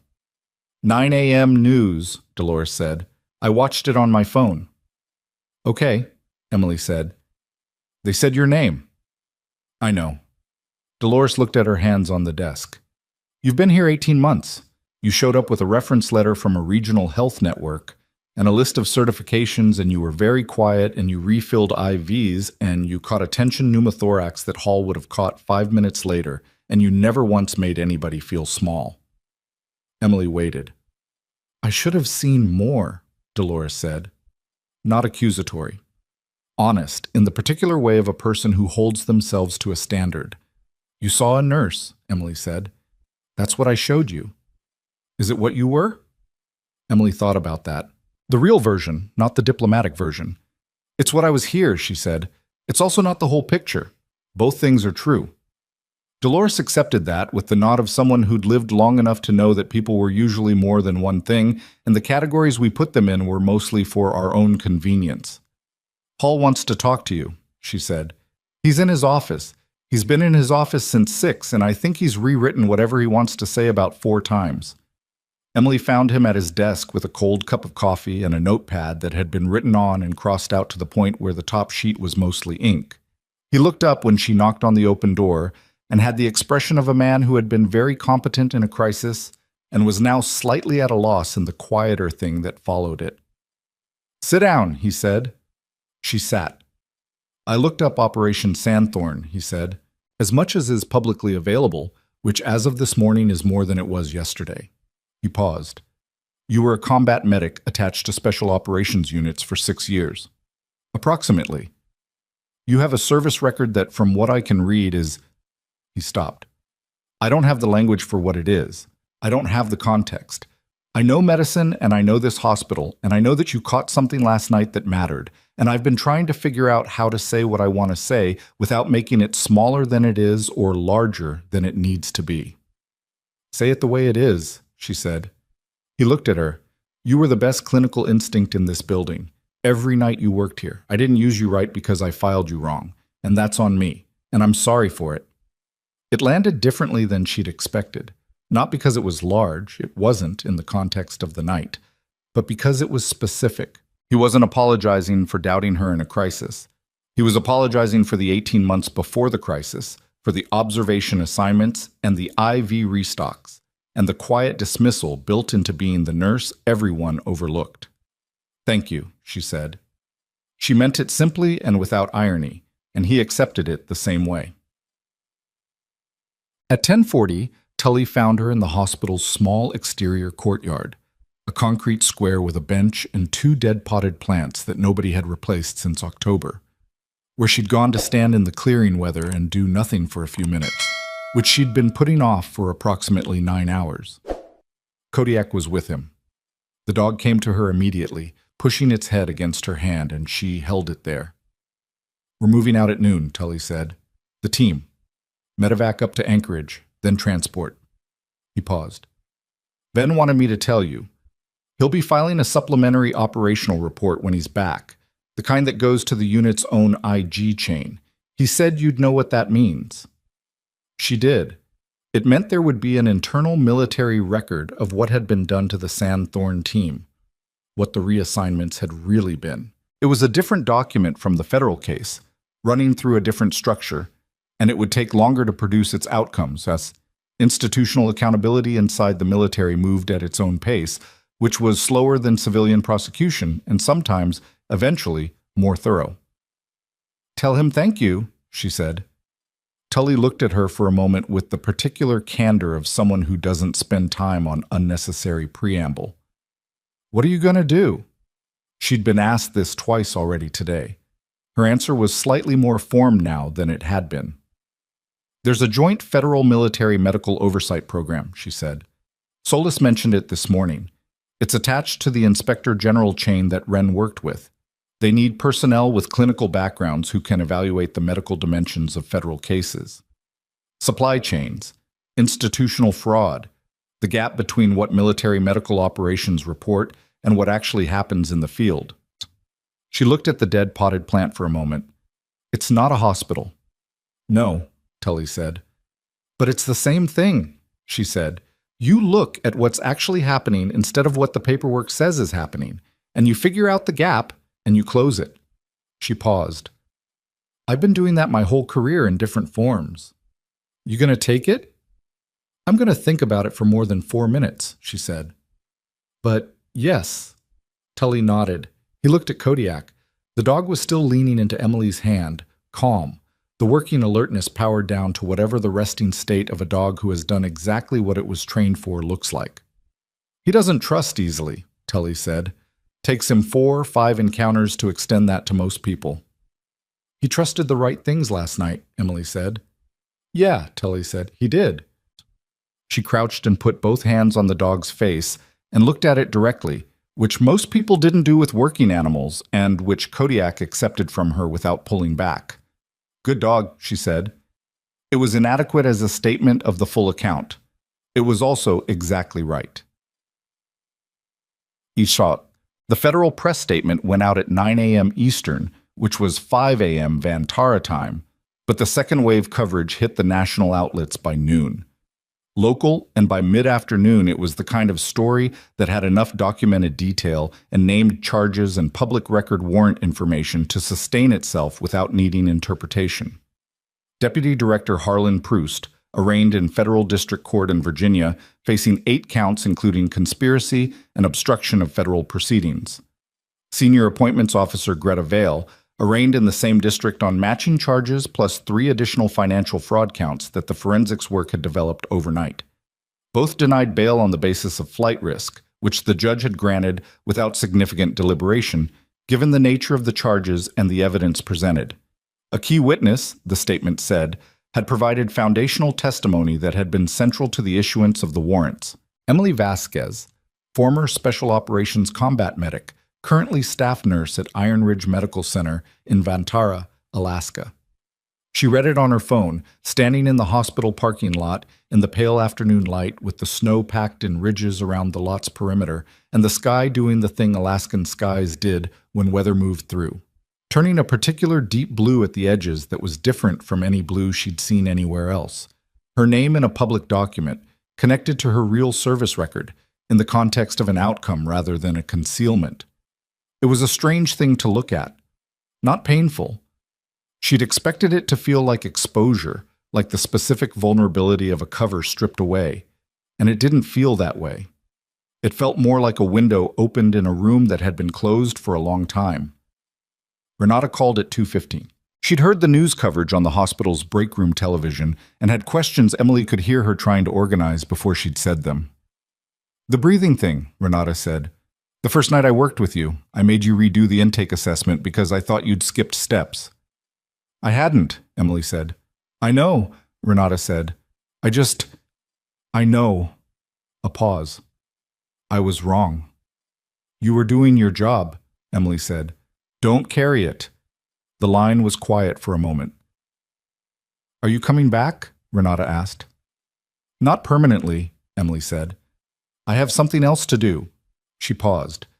But I'll be here a few more days for the scene documentation, and, Renata, you're a good nurse. Don't let anyone file you wrong either. She meant it.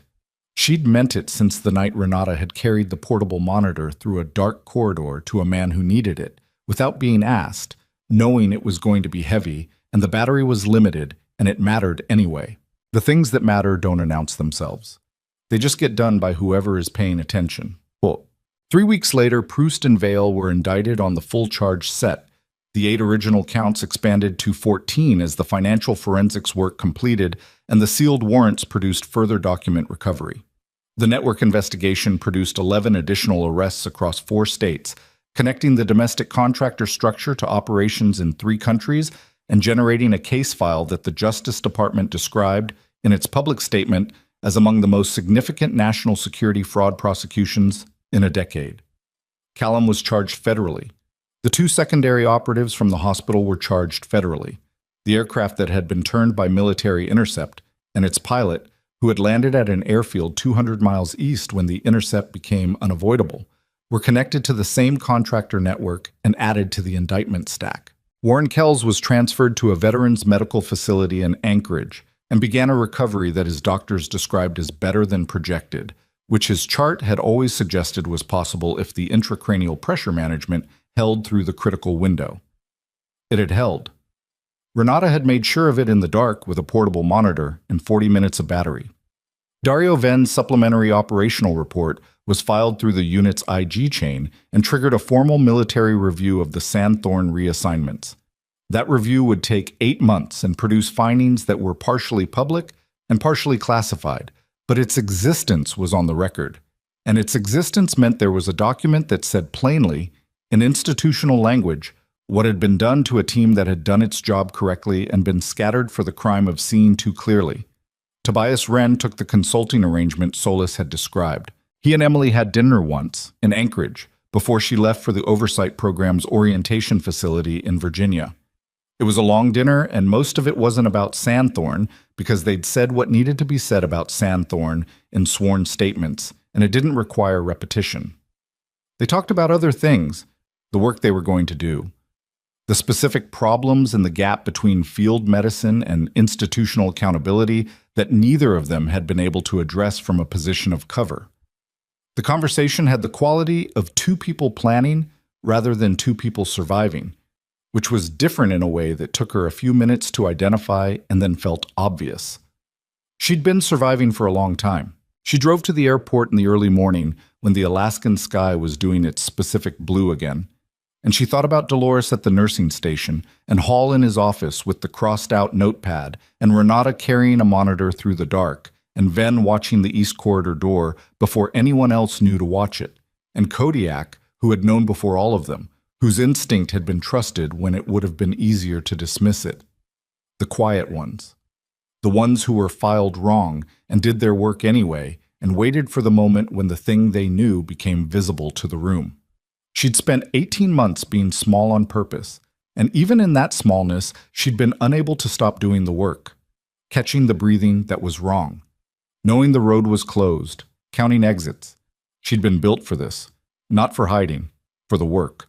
The real work, the kind that asked everything you had and was larger than any one position or cover or title or the way someone looked at you when you walked into a room. The plane lifted off over Vantara and the hospital was visible for a moment through the window. Small from altitude, white-roofed under the last of the season's snow. Ordinary looking in the way that buildings always look from above, as if nothing extraordinary had ever happened inside them. She looked at it until it disappeared. Then she turned forward, and whatever was next was already starting, and she was already equal to it, and she'd been equal to it all along. The women who are dismissed, who are filed in the wrong category, who are told to stay in their lane and do their work and be quiet. They are not diminished by that dismissal. They are, in the end, defined by what they do with it, by whether they close the distance between who they're told they are and who they actually are, by whether they trust their own instinct when everyone around them is still catching up. The world is full of Emilys, full of people who know the breathing is wrong, who see the badge that doesn't read right, who understand that the dog is never wrong about the thing it's pointed at. They don't need to be louder. They need to be seen.